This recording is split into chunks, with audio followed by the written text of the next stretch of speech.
She found a child crying in the restroom. He whispered her name, but she had never met him. The rain had started early that evening, tapping against the tall windows of Luminosa, one of Manhattan's most exclusive restaurants. The sound was gentle at first, almost rhythmic, like fingers drumming on glass. Inside, the atmosphere glowed with warmth, golden light from crystal chandeliers, the soft murmur conversations wrapped in expensive cologne and ambition, the delicate clink of wine glasses meeting in celebration of deals closed and futures promised. Emma Clark moved through this world like a shadow. At 26, she had mastered the art of being invisible. Her black uniform was always perfectly pressed, her blonde hair pulled back into a neat bun that revealed a face both gentle and tired. She carried trays with practiced grace, her step silent on the marble floor, her smile polite but distant. She had learned long ago that people rarely looked at the person serving them. They looked through you, past you, around you, but never at you. She preferred it that way. 5 years had passed since her mother died. 5 years since the woman who had been her entire world slipped away in a hospital bed, leaving Emma with more questions than answers. Her mother had been a mystery wrapped in silence, a woman who never spoke of Emma's father, who kept old photographs hidden in locked drawers, who would sometimes stare at Emma with an expression that looked like grief mixed with something else. Guilt, maybe, or fear. Emma inherited that silence. She worked her shifts, paid her rent for a studio apartment in Queens, and existed in the spaces between other people's lives. She didn't date. She didn't make friends easily. She had a co-worker, Lisa, who tried sometimes to pull her out for drinks, but Emma always declined with the same gentle excuse. She was tired. She had an early shift. She needed to be home. The truth was simpler and more complicated. Emma was afraid of being known. Tonight was like any other Friday night at Luminosa. The reservation list was packed with corporate names and society surnames. Emma moved between tables mechanically, her mind half present, thinking about the library book waiting on her nightstand and whether she had enough milk for morning coffee. She was refilling water glasses at table 12 when she heard it, a sound so faint she almost missed it beneath the restaurant's ambient noise. A soft, broken sob, a child's cry, muffled and desperate, coming from somewhere beyond the dining room. Emma paused, her hand frozen mid-pour. The sound came again, louder this time, more urgent.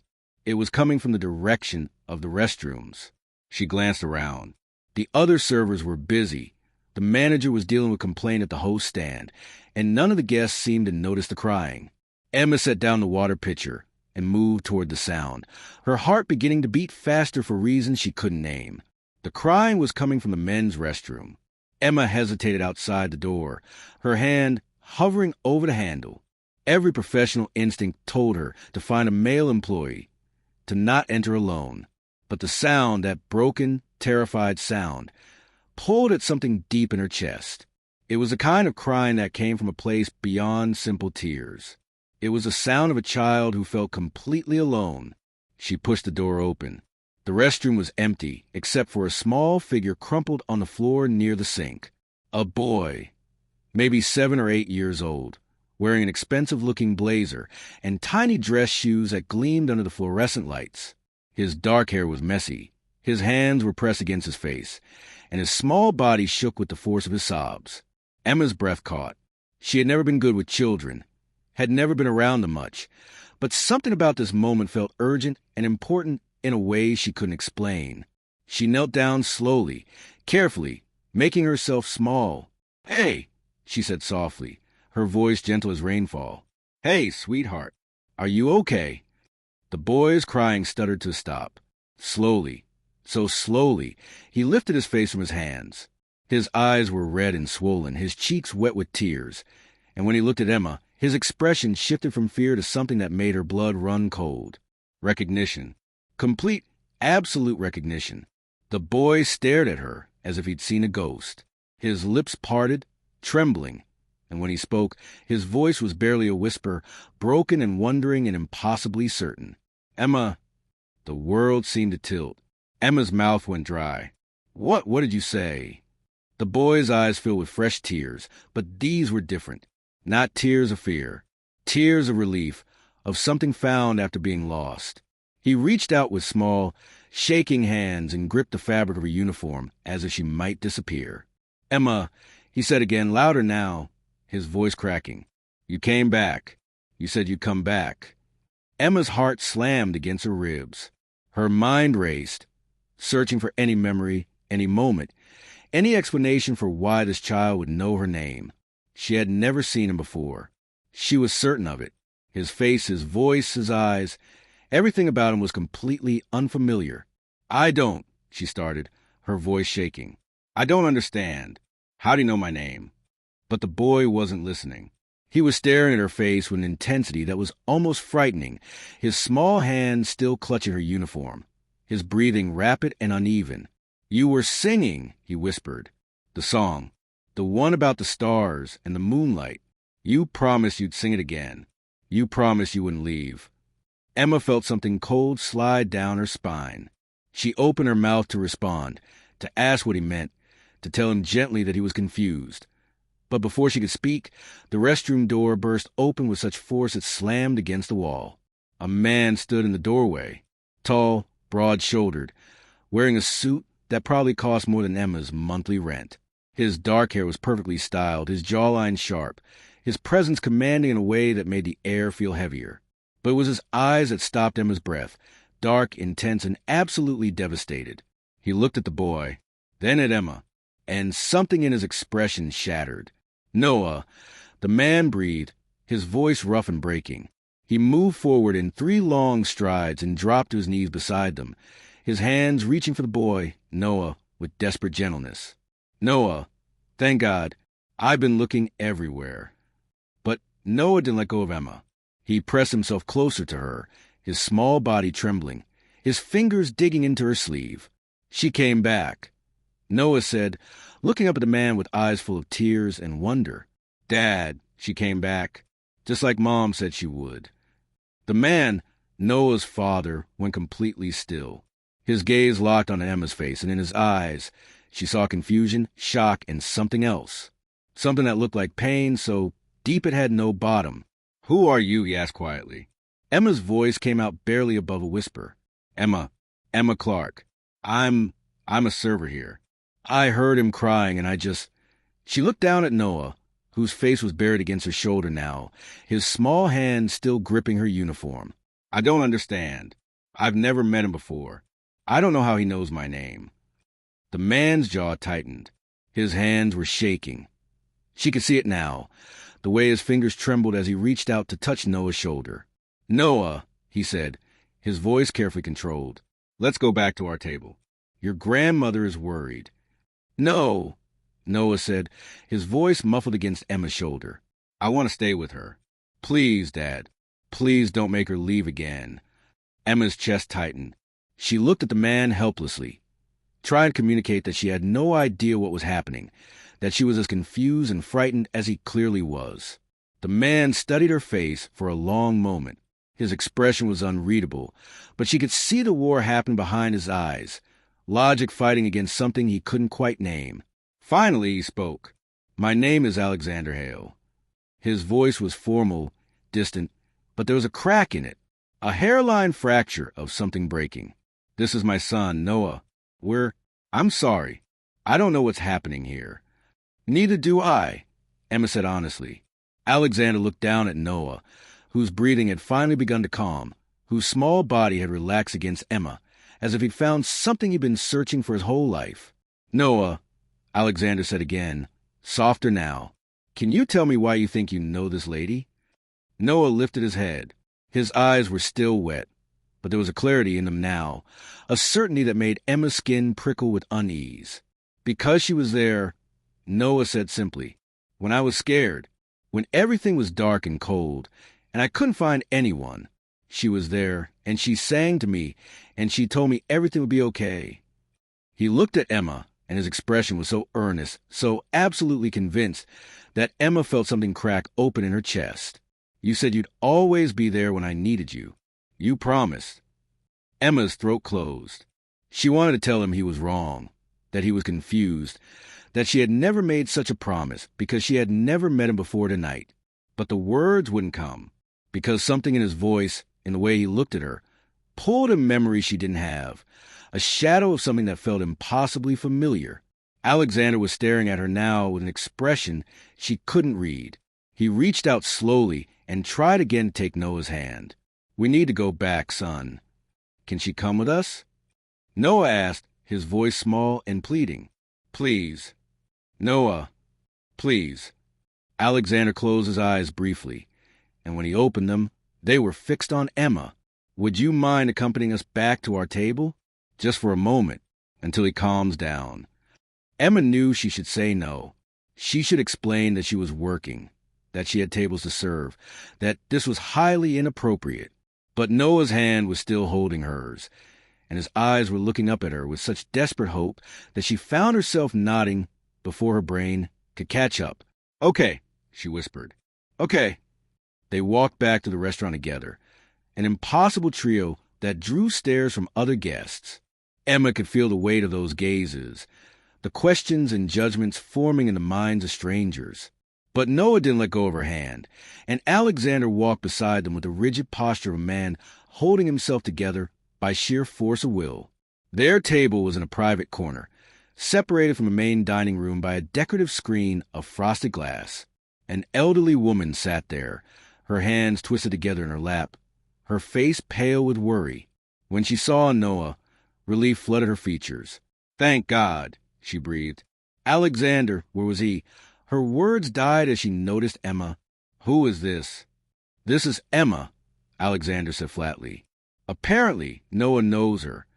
The woman's eyes widened. She looked at Emma with an expression that was equal parts confusion and something else, something that almost looked like fear. "That's impossible," the woman said quietly. "I know," Alexander replied. Emma stood there awkwardly, Noah's hand still in hers, feeling like an intruder in a moment she didn't understand. She should leave. She should absolutely leave right now.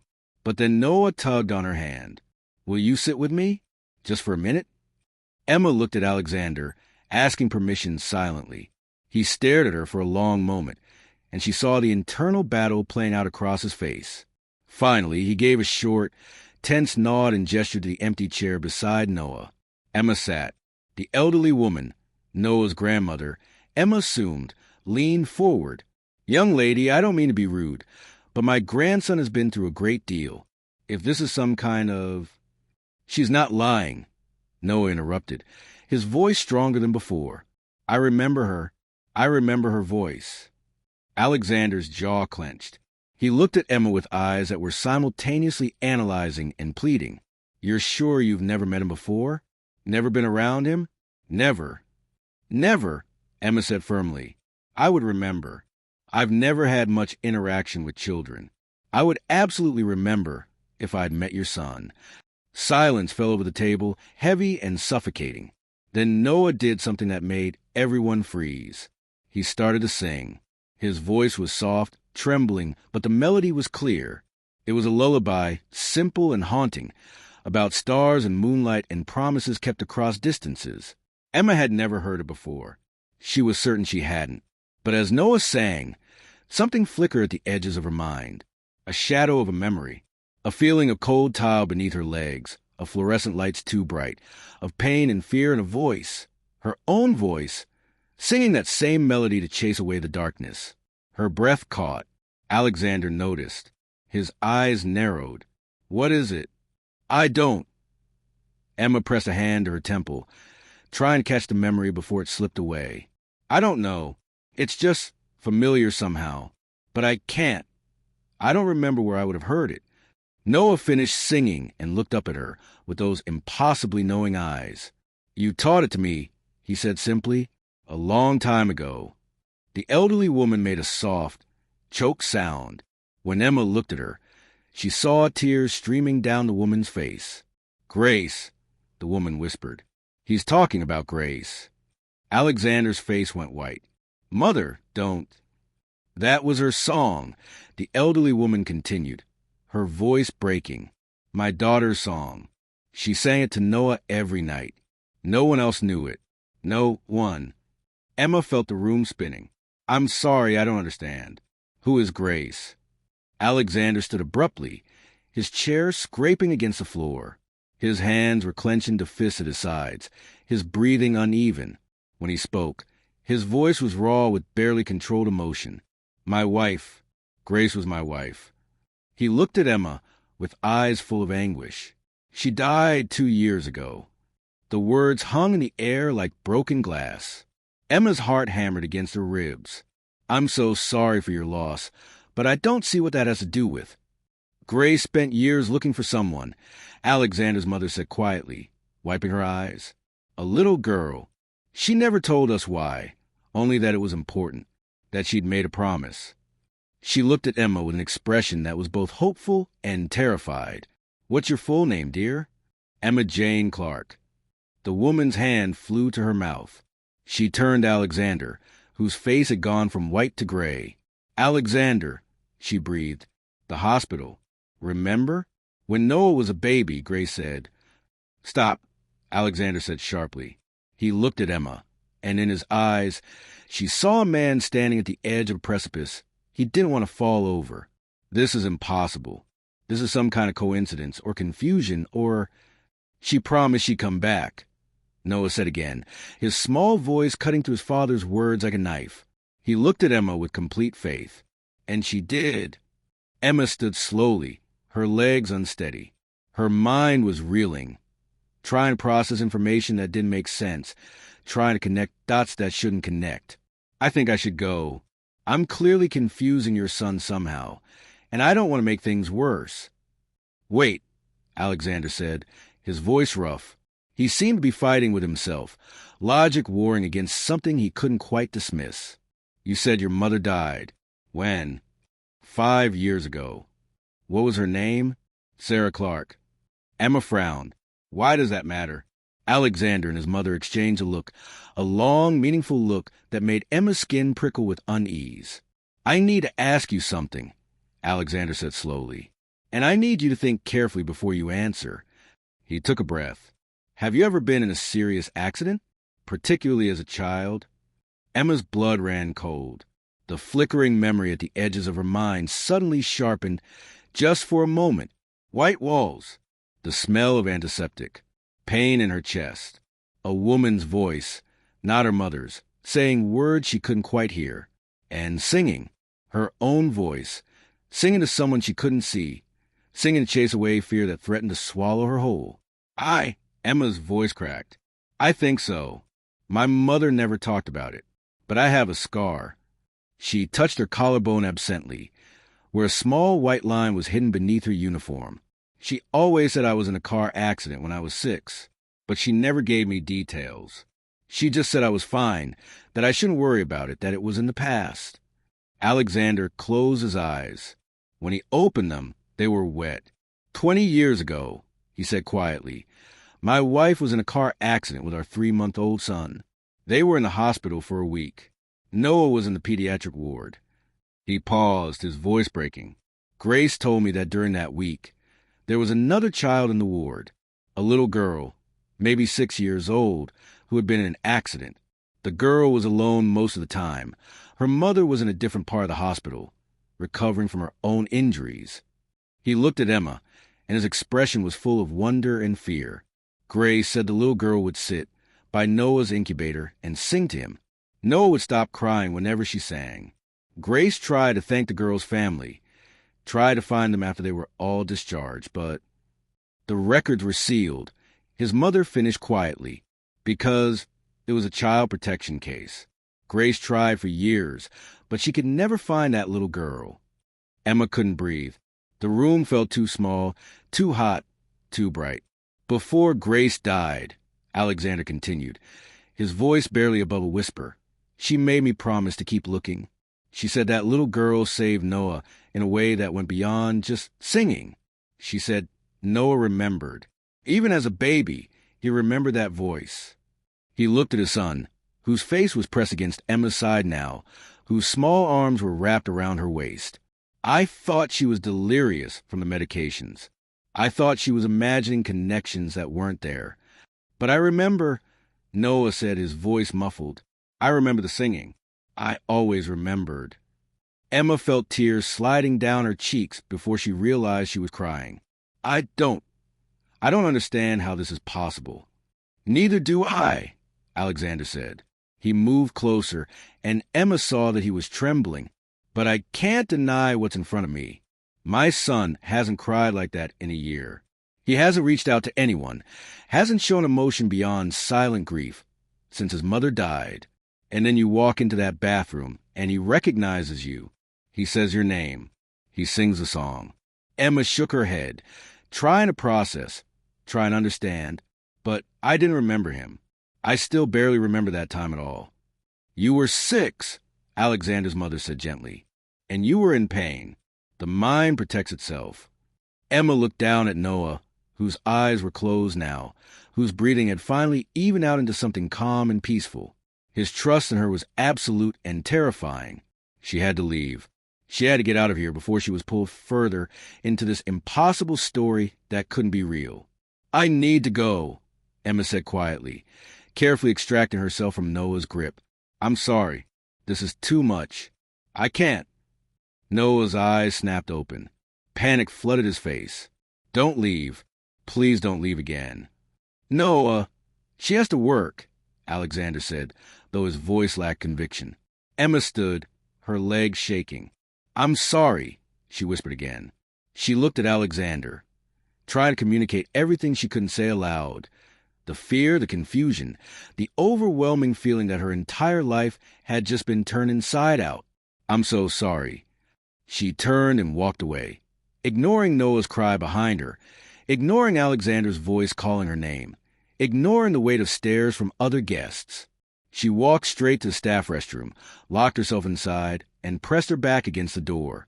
Her hands were shaking.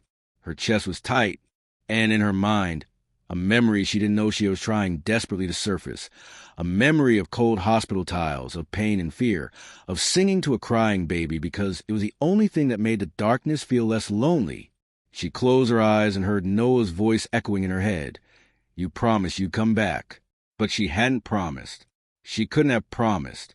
Could she? Outside the restroom door, Emma heard footsteps approaching. A gentle knock. Emma? It was Lisa, her co-worker. You okay in there? Manager's looking for you. Emma took a shaky breath. Yeah, I'm fine. Just give me a minute. But she wasn't fine. Nothing about this night was fine. And somewhere deep in her chest, in a place she had kept locked and guarded for 5 years, something had cracked open. Something that felt like memory and grief and a promise she couldn't remember making, but somehow knew she had to keep. The rest of Emma's shift passed in a blur. She moved through motions mechanically, taking orders, serving food, refilling drinks, but her mind was miles away, circling around the impossible encounter in the bathroom. Every time she passed by table 17, now empty, she felt a pull in her chest like a string had been tied around her heart and was being tugged from somewhere far away. When her shift finally ended at midnight, she changed out of her uniform in the staff locker room, her movement slow and exhausted. The other servers had already left, their laughter fading down the hallway as they headed out into the rainy night. Emma sat on the wooden bench, her coat in her lap, staring at nothing. Lisa poked her head through the doorway. You sure you're okay? You've been weird all night. I'm fine, Emma said automatically. Just tired. Well, get some rest. See you Monday. Yeah, Monday. The door closed. Emma was alone. She pulled on her coat and gathered her things, preparing herself for the subway ride back to Queens. But as she stepped out the employee exit into the alley behind the restaurant, she stopped short. A black car was parked at the end of the alley. Expensive, sleek, and leaning against it, hands in the pockets of his suit jacket, was Alexander Hale. Emma's heart lurched. For a wild moment, she considered turning around and going back inside. But it was too late. He'd seen her. Alexander straightened, his expression unreadable in the dim light cast by the street lamp. He didn't move toward her, didn't speak. He just stood there, waiting. Emma forced her feet to move forward. When she was close enough to speak without shouting, she stopped and hugged her coat tighter around herself. Why are you here? She asked quietly. I needed to make sure you were real, Alexander said. His voice was rough, tired, That tonight actually happened, and I didn't imagine it. I'm real, Emma said, but I still don't understand what you think I can do for you or your son. Neither do I. Alexander ran a hand through his hair, disturbing the perfect styling. He looked younger suddenly, more vulnerable. I've spent the last 3 hours trying to rationalize this, trying to find a logical explanation for how my son recognized a complete stranger, how he knew your name, how he sang a song that only my wife and I knew. He looked at her directly, and Emma saw raw pain in his eyes. I can't. There is no logical explanation. People mishear things, Emma offered weakly. Children have vivid imaginations. Maybe he heard my name tag and incorporated it into. You weren't wearing a name tag. Emma's words died. She looked down. He was right. She'd forgotten to put it on after her break. And the song, Alexander continued, his voice gaining intensity. That song was written by Grace's grandmother. It was passed down through her family. No one outside the family knew it. And yet you, he stopped, his jaw clenching. You reacted to it. I saw your face when Noah sang. You remembered something. Emma wanted to deny it, but she couldn't. The memory was still there, flickering at the edges of her consciousness like a candle flame in the dark. I don't know what I remembered, she said honestly. Just feelings, impressions, nothing concrete. But something, Alexander pressed. You felt something. Yes, Emma admitted, but that doesn't mean I want to hire you. The words hung between them like a challenge. Emma blinked. What? Noah needs help, Alexander said bluntly. He's been seeing therapists for 2 years, for different ones. None of them have been able to get through to him. He doesn't cry, doesn't laugh, barely speaks outside of necessary conversation. He's locked inside himself. His voice cracked. Tonight was the first time since Grace died that I've seen him show genuine emotion. The first time he's reached out to another human being. Mr. Hale. Alexander, he corrected. Alexander. Emma said carefully, I'm not a therapist. I'm not trained to work with grieving children. I wouldn't even know where to start. You don't have to start anywhere, Alexander said. You just have to be there. Be yourself. Let him. He paused, searching for words. Let him remember or process, or whatever this is. That's insane, Emma said flatly. You can't hire a stranger to just be around your traumatized child. Why not? He responded to you. In one 5-minute interaction, you got through to him in a way no one else has managed in 2 years. That could have been a fluke, a one-time thing. He might not even remember me tomorrow. He'll remember. Alexander's voice was certain. He's been asking for you since we left the restaurant, asking when you're coming back, when he'll see you again. Emma felt panic rising in her chest. This was too much, too fast, too intense. She didn't know these people. She didn't want to be responsible for a grieving child's emotional well-being. She could barely manage her own life. I can't, she said, taking a step back. I'm sorry. I hope your son gets better, truly, but I can't be part of this. Alexander's expression didn't change. He reached into his jacket and pulled out a business card, holding out to her. Emma didn't take it. Please, Alexander said quietly.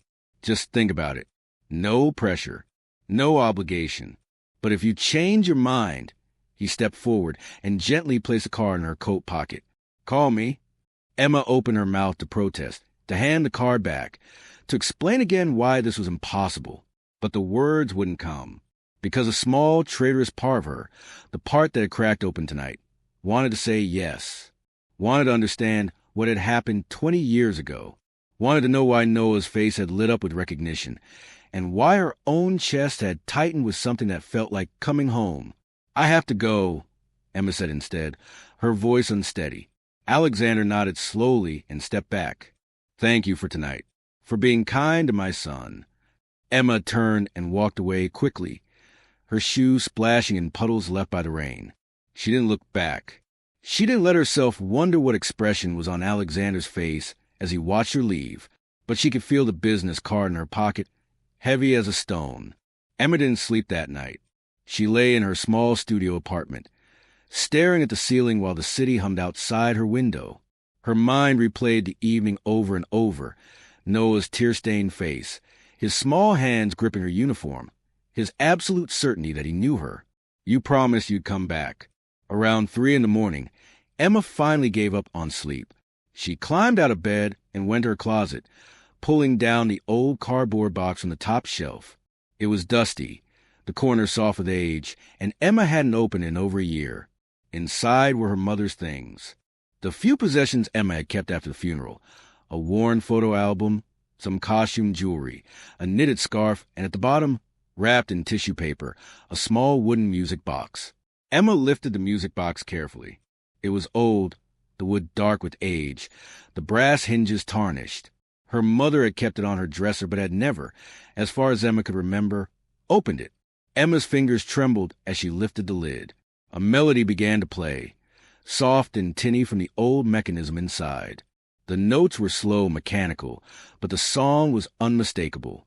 It was a lullaby, the one Noah had sung in the restaurant, the one that had pulled at Emma's memory, like a hand reaching through water. Emma's breath stopped. She listened to melody play out, each note settling into her bones like something remembered but forgotten, like coming home to a house you'd never lived in but somehow recognized. When the music stopped, Emma sat in the darkness of her apartment, the music box clutched in her hands, and felt tears streaming down her face. She didn't understand how or why or what it meant, but she knew with absolute certainty that tonight had changed everything. And she knew, though she didn't want to admit it, that she was going to call the number on Alexander's card, not because she had answers, not because she could help, but because somewhere inside her, in a place she had locked away 5 years ago when her mother died, a promise was waiting to be kept. Emma waited until Sunday afternoon to call. She told herself she was being rational, that she needed time to think, to process, to make a decision with a clear head. But the truth was simpler. She was terrified. She stood in the small kitchenette of her apartment, the business card in one hand and her phone in the other, staring at the numbers printed in elegant script. Alexander Hale, CEO, Hale Enterprises. 3 different phone numbers. She chose the one labeled personal. The phone rang twice before a voice answered. Crisp, professional, female. Hale residence. This is Margaret speaking. Emma almost hung up. Instead, she forced herself to speak. "Hi, I'm looking for Alexander Hale. My name is Emma Clark. He asked me to call." There was a brief pause. "One moment, please." Classical music played softly through the phone. Emma paced her small apartment, her free hand fidgeting with the hem of her sweater. She was about to hang up when the music cut off, and a familiar voice came through the line. "Emma." Alexander's voice was different on the phone, warmer, less guarded. Or maybe that was just Emma's imagination. "Hi," Emma said awkwardly. "I'm calling about what you asked. About Noah." "Yes." She could hear the tension in his voice, the carefully controlled hope. "Have you made a decision?" "I don't know," Emma admitted. "I have questions first." "Of course. Would you prefer to discuss this over the phone, or—" He hesitated. "Would you be willing to meet in person? I could come to you, or we could meet somewhere neutral. Whatever makes you comfortable." Emma bit her lip, thinking. The idea of Alexander Hale in her tiny apartment was laughable and terrifying in equal measure. Neutral. There's a coffee shop near Columbus Circle. Cafe Luca. Do you know it? I'll find it. What time works for you? 3 o'clock? I'll be there. They hung up, and Emma immediately regretted everything. What was she doing? Why had she called? Why had she agreed to meet? But even as the question spiraled through her mind, she knew the answer. The music box. The lullaby. The shadow of a memory she couldn't quite grasp. The way Noah had looked at her, with eyes full of recognition and hope. She had to know. Cafe Luca was a small, cozy place tucked between a bookstore and a flower shop. Emma arrived 15 minutes early and chose a table in the back corner, away from the windows. She ordered a chamomile tea she didn't drink and waited, her hands wrapped around the warm cup. Alexander arrived exactly at 3 o'clock, scanning the cafe until he found her. He was dressed more casually than before, Dark jeans, a gray sweater, a coat that probably still cost more than Emma's entire wardrobe. But he looked tired, the shadows under his eyes deeper than they'd been on Friday night. He slid into the chair across from her and folded his hands on the table. "Thank you for agreeing to meet." "I haven't agreed to anything yet," Emma said carefully. "I know." Alexander gestured to the barista, ordered black coffee, and then turned his full attention back to Emma. "What are your questions?" Emma took a breath. "First, are you sure about the hospital connection? Is it possible your wife was mistaken, or that the records were confused?" "I pulled every string I had," Alexander said quietly. "Called in every favor. After you told me your mother's name and the approximate date of your accident, I had my legal team search through 20 years of hospital records in 3 states. He pulled a folder from inside his coat and slid it across the table. "These are copies. I had them made for you." Emma opened the folder with shaking hands. Inside were photocopied hospital records, admission forms, discharge papers. Her eyes scanned the pages, catching fragments. Sarah Clark, patient admitted with severe lacerations and internal injuries. Minor patient, Emma J. Clark, age 6, admitted with collapsed lung and fractured ribs. Pediatric ward, bed 14B. And on another page, in different handwriting, Noah Alexander Hale, 3 months, respiratory distress, bed 14C. Right next to each other, Emma's vision blurred. She set the pages down carefully. "Okay," she whispered. "So it's real. We were there at the same time. But that doesn't explain why Noah remembers me. He was 3 months old." "I don't have an explanation for that," Alexander admitted. "Neither do the child psychologists I consulted. Medically, scientifically, it shouldn't be possible. Infants don't retain specific memories from that age." He paused. But Grace believed in things beyond science. She believed in connection, in souls recognizing each other, in promises that transcend logic. "And you?" Emma asked. "What do you believe?" Alexander was quiet for a long moment. When he spoke, his voice was raw. "I don't know what I believe anymore. I was trained to trust data, to make decisions based on evidence and probability. But my son is dying inside, Emma. Not physically, but emotionally. And Friday night, for the first time in 2 years, I saw him alive again. I can't ignore that." Emma wrapped her arms around herself. "What exactly are you asking me to do?" "Spend time with Noah," Alexander said simply. "A few hours a week. No formal structure, no expectations. Just be present. Let him talk if he wants to, or sit in silence if he doesn't. I'm not asking you to be a therapist or a miracle worker. I'm asking you to be whatever it was you were to him 20 years ago." "I was 6, Emma said helplessly. "I don't even remember what I did." "Then don't try to remember.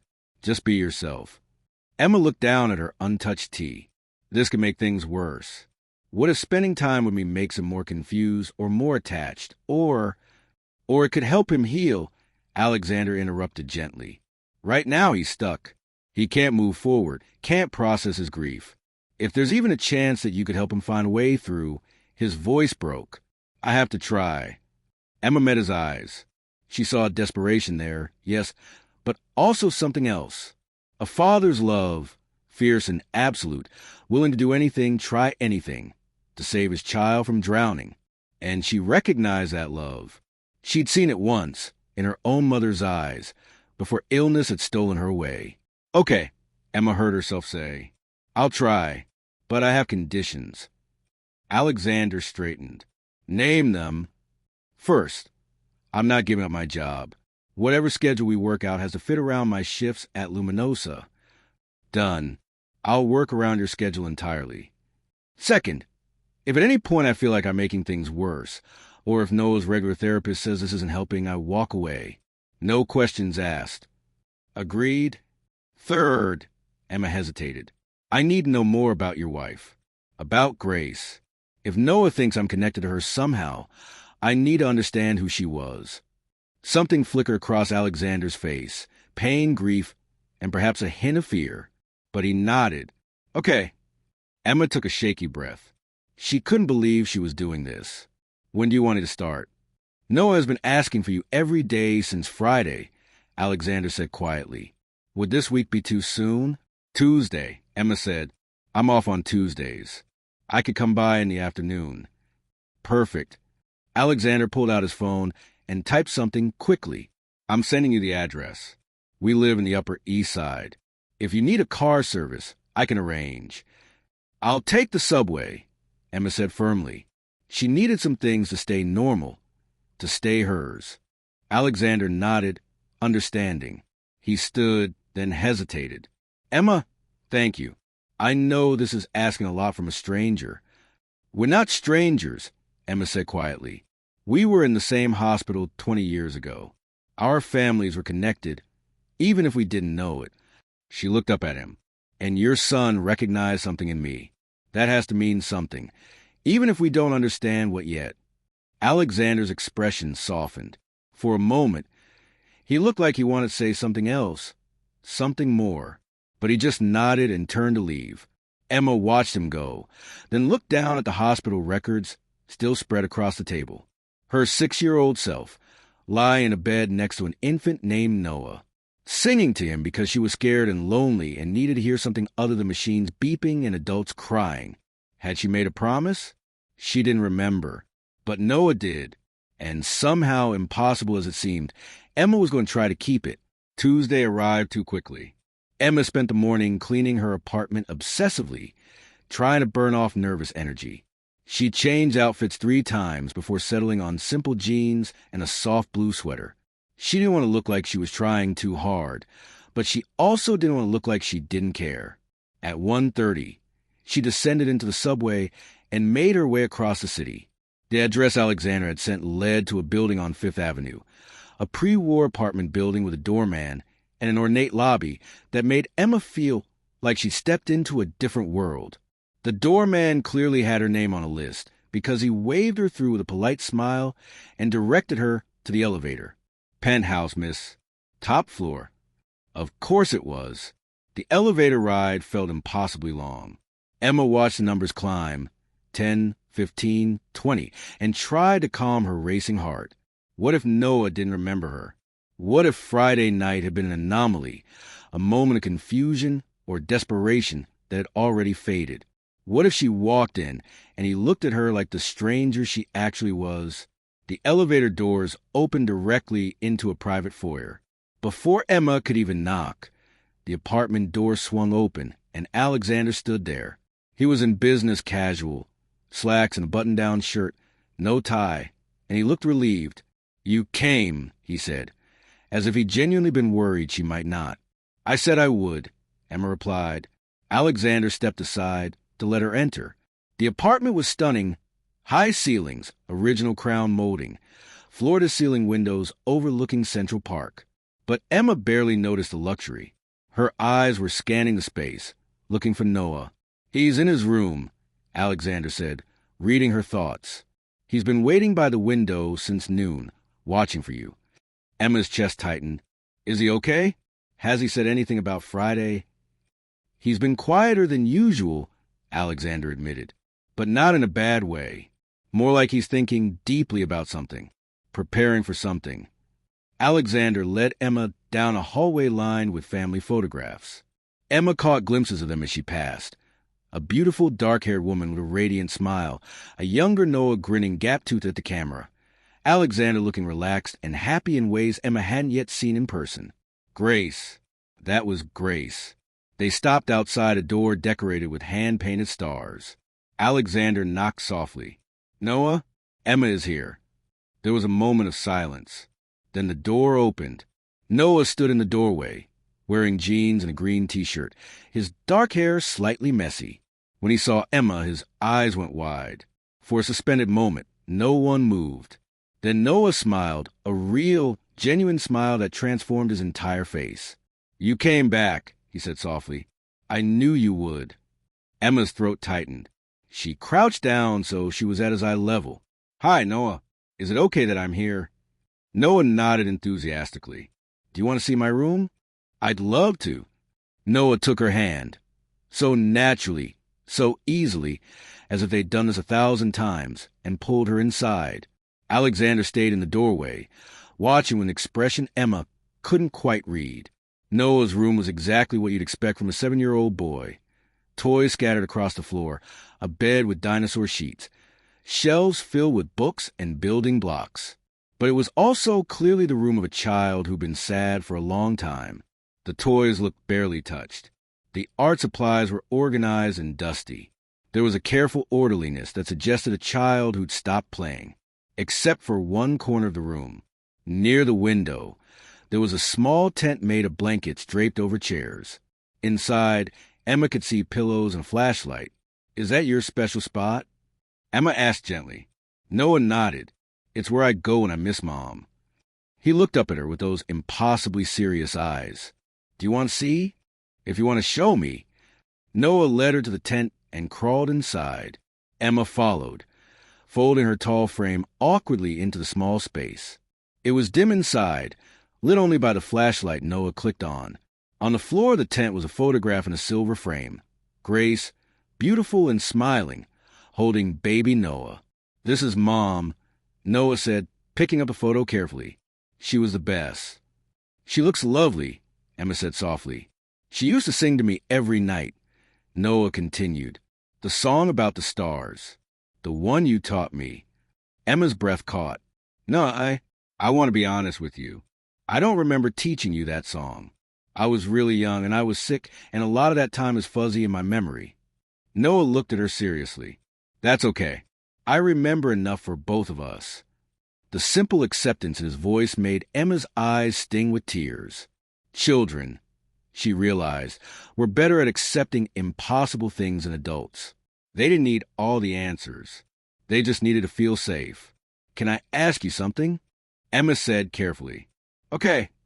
"When you saw me in the restaurant bathroom, you seemed really sure you knew me. Can you tell me what you remember? What it felt like?" Noah was quiet for a moment, his small fingers tracing the edge of his mother's photograph. When he spoke, his voice was soft but certain. "I remember being really scared. Everything was too bright and too loud, and I couldn't find anyone I knew. And then I heard singing. Your voice. You were singing the Star Song, and it made the scary feelings go away." He looked up at Emma. "And I remember you said you'd always come when I needed you, that you promised." Emma's heart was hammering. "Did your mom tell you about me? About the hospital?" Noah shook his head. "Mom told me the story sometimes, about the nice girl who sang to me when I was a baby, but she didn't know your name. She said she tried to find you but couldn't." His expression grew more intent. "But I knew. I always knew I'd see you again. Mom said some people are connected, even across time and space. She said promises like yours don't disappear." Emma had to look away, blinking back tears. Grace had told her son about her, had kept the memory alive, had searched for Emma for years. "Your mom sounded like she was very special," Emma managed to say. "She was." Noah agreed. Then, with heartbreaking simplicity, "I miss her every day. Dad misses her too, even though he doesn't say it." Emma glanced toward the doorway where Alexander had been standing. He was gone now, giving them privacy. But she remembered the pain in his eyes, the careful control in his voice. He was grieving too, she realized, not just for his wife, but for his son's pain that he couldn't fix. "It's okay to miss her," Emma said gently. "It's okay to be sad." "I know," Noah said, "but Dad gets worried when I'm sad. He thinks it's his fault. So I try not to cry in front of him." The simple revelation made Emma's chest ache. This little boy, carrying his grief silently to protect his father. This father, desperate to fix his son's pain because he couldn't bear to see him suffer. They were both drowning, she realized. Separately, unable to reach each other across the gulf their shared loss had created. "Noah," Emma said carefully, "I think your dad wants to help. He's not worried because you're sad. He's worried because he loves you and doesn't know how to make things better. Do you know how?" Noah asked, looking at her with hope that was almost painful in its intensity. "No," Emma admitted honestly, "but maybe we can figure it out together." Noah considered this, then nodded. "Okay." They sat in silence for a while, the flashlight casting gentle shadows on the tent walls. Emma didn't feel the need to fill the quiet with meaningless chatter. Noah seemed comfortable with the silence, too, occasionally glancing at his mother's photograph, occasionally looking at Emma as if to make sure she was really there. Finally, Noah spoke again. "Will you sing the song? The one from the hospital?" Emma's stomach clenched. "Noah, I don't remember. Please." His voice was small, pleading. "I can help. I remember the words." And so, in a blanket tent on a Tuesday afternoon, with a child she barely knew but somehow recognized in her bones, Emma began to sing. The words came back to her slowly as Noah whispered them, a lullaby about stars watching over sleeping children, about moonlight keeping away nightmares, about promises that last forever. Her voice was shaky at first, uncertain. But as she sang, something loosened in her chest. A door she kept locked began to open, just a crack. And through that crack came a memory, real and vivid and clear. She was 6 years old, lying in a hospital bed, terrified and alone. Her chest hurt with every breath, and she didn't understand where her mother was or why no one would tell her what was happening. In the bed next to her was an incubator with a tiny baby inside. Cry was sound that pierced straight through her fear. A nurse had told her harshly to be quiet when she started to cry too. So Emma had done the only thing she could think of. She'd started singing, the lullaby her mother used to sing to her before bedtime, soft and gentle and soothing. The baby had stopped crying, and a woman, Grace, had appeared beside the incubator, tears streaming down her face, mouthing, "Thank you," over and over. Emma had sung every night after that, for the baby, for herself, for the kind woman who brought her extra pudding cups and told her she was brave. And on the last night, before Emma was discharged, Grace had held her hand and said something Emma had completely forgotten until this moment. "Thank you for taking care of my baby. You have a special gift, sweetheart. When he's older, I'll tell him about the angel who sang to him. And someday I know he'll find you again." Emma's voice broke on the last note of the lullaby. Tears were streaming down her face, and she didn't even try to stop them. "You remembered," Noah whispered, wonder in his voice. "I did," Emma said, her voice thick. "I remembered." Noah crawled closer and wrapped his small arms around her neck. Emma held him, this child who somehow carried a piece of her own past, and let herself cry, for Noah's loss, for her own, for the mother she'd never see again, for Grace who kept searching, for all the promises and connections that time and tragedy had tried to erase but couldn't. They stayed like that for a long time, two people connected by a thread that shouldn't exist but did, helping each other remember that promises made in darkness still hold power in the light. When Emma emerged from Noah's room an hour later, she found Alexander in the living room, standing by the window overlooking Central Park. He turned when he heard her footsteps, and his expression was carefully neutral. "How did it go?" he asked. Emma wiped at her eyes, knowing they were probably red and puffy. "He's a remarkable kid." "He is." Alexander's voice was soft. Did he talk about Grace?" "Yes." Emma moved closer, stopping a respectful distance away. "Alexander, can I ask you something personal?" He tensed but nodded. "How are you doing? With all of this?" The question clearly caught him off guard. His controlled expression flickered, revealing something raw beneath. "I'm managing." "That's not what I asked." Alexander was quiet for a long moment. When he spoke, his voice was barely above a whisper. "I don't know how to do this without her. Grace was... she was the heart of our family. She knew how to talk to Noah, how to make him laugh, how to help him when he was scared. I was always the logical one, the problem solver. But you can't logic your way through grief." He ran a hand through his hair, disturbing the careful style. "I've tried everything. Therapy, support groups, routine, distraction. Nothing works. And watching him suffer, knowing I can't fix it," his voice cracked, "it's destroying me." Emma felt something shift in her chest. This man, so powerful and controlled on the surface, was completely lost underneath, just like his son, just like her. "You can't fix grief," Emma said gently. "You can only survive it. And you're doing that. You're still here, still trying, still loving him. That matters more than you know." Alexander looked at her with an intensity that made her breath catch. He smiled today, After you arrived. I heard it through the door, real laughter. The kind he used to make before. He stopped, swallowing hard. Thank you. Whatever you did, however this is possible, thank you. I didn't do anything special, Emma said. I just listened, and I remembered. You remembered? Emma nodded slowly. Being in that hospital. Your wife, Grace, she was kind to me. She brought me pudding cups and told me I was brave, and she made me promise to take care of Noah. Emma's voice grew thick with emotion. I'd forgotten all of it until today. But Noah helped me remember. Alexander stared at her, and Emma saw tears gathering in his eyes. He turned away quickly, trying to hide them, but she'd already seen. Grace would be happy, he said roughly, that you came back, that you're here. I'll come back next Tuesday, Emma said. If that's okay, if Noah wants me to. He will, Alexander said with certainty. He cleared his throat and turned back to face her, his composure mostly restored. Can I at least have my driver take you home? Emma started to refuse, then reconsidered.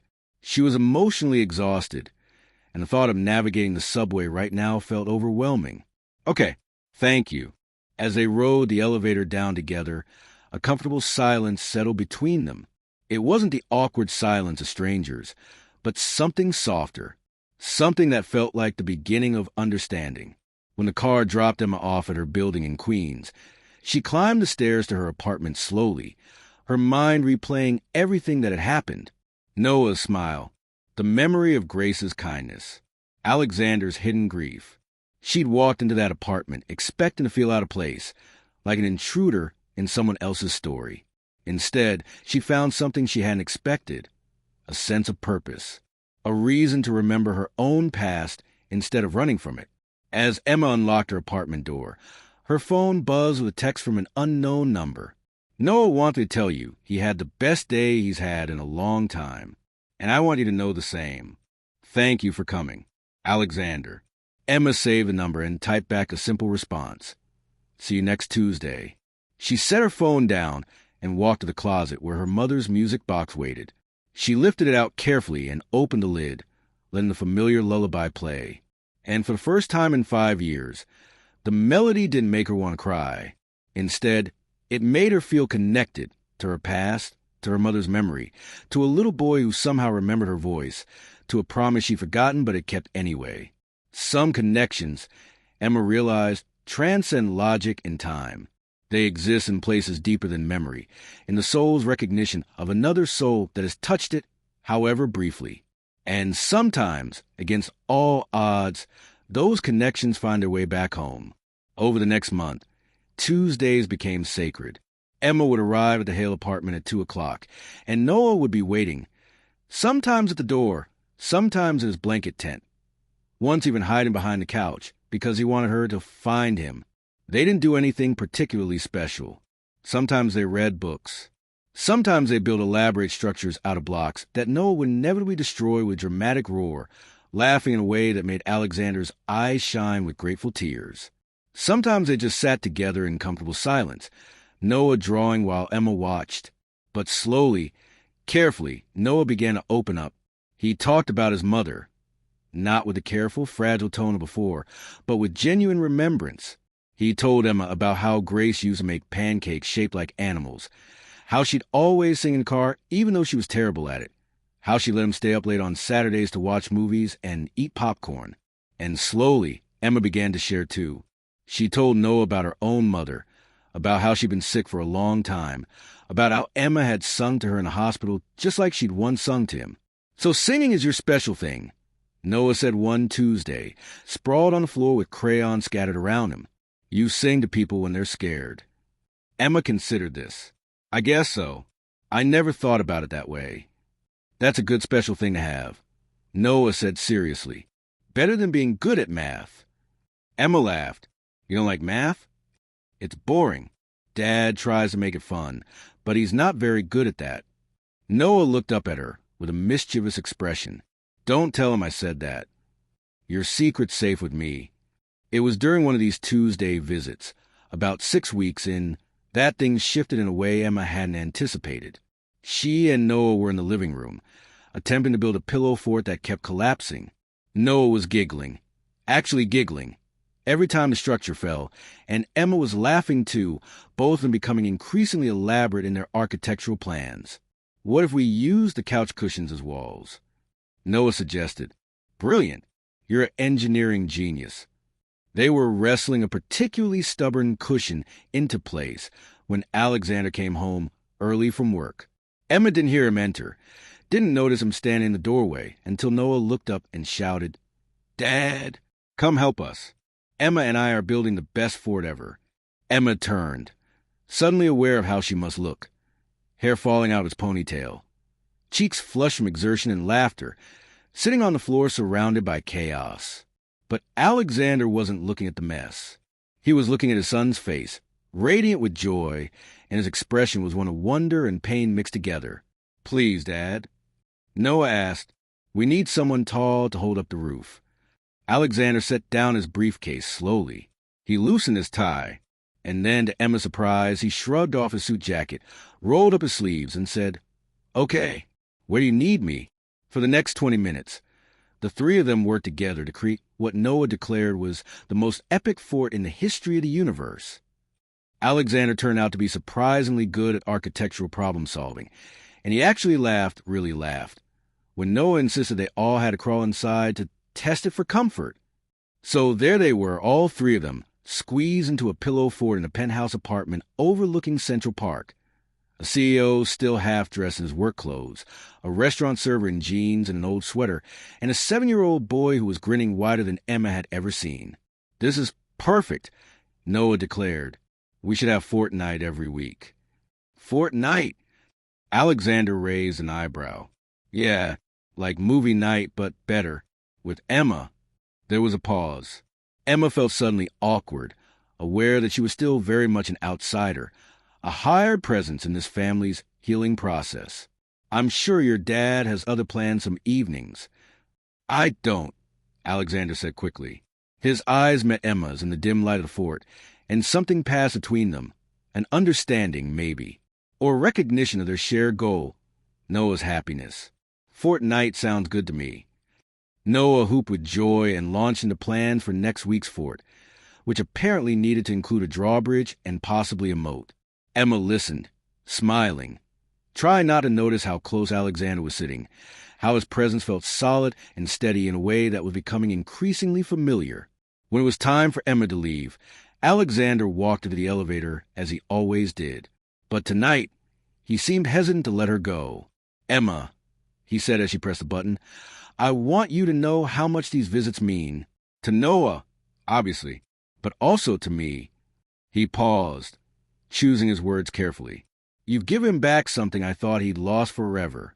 Joy, lightness, the ability to just be a kid again. He's doing the work himself, Emma said. I'm just giving him space to do it. You're doing more than that.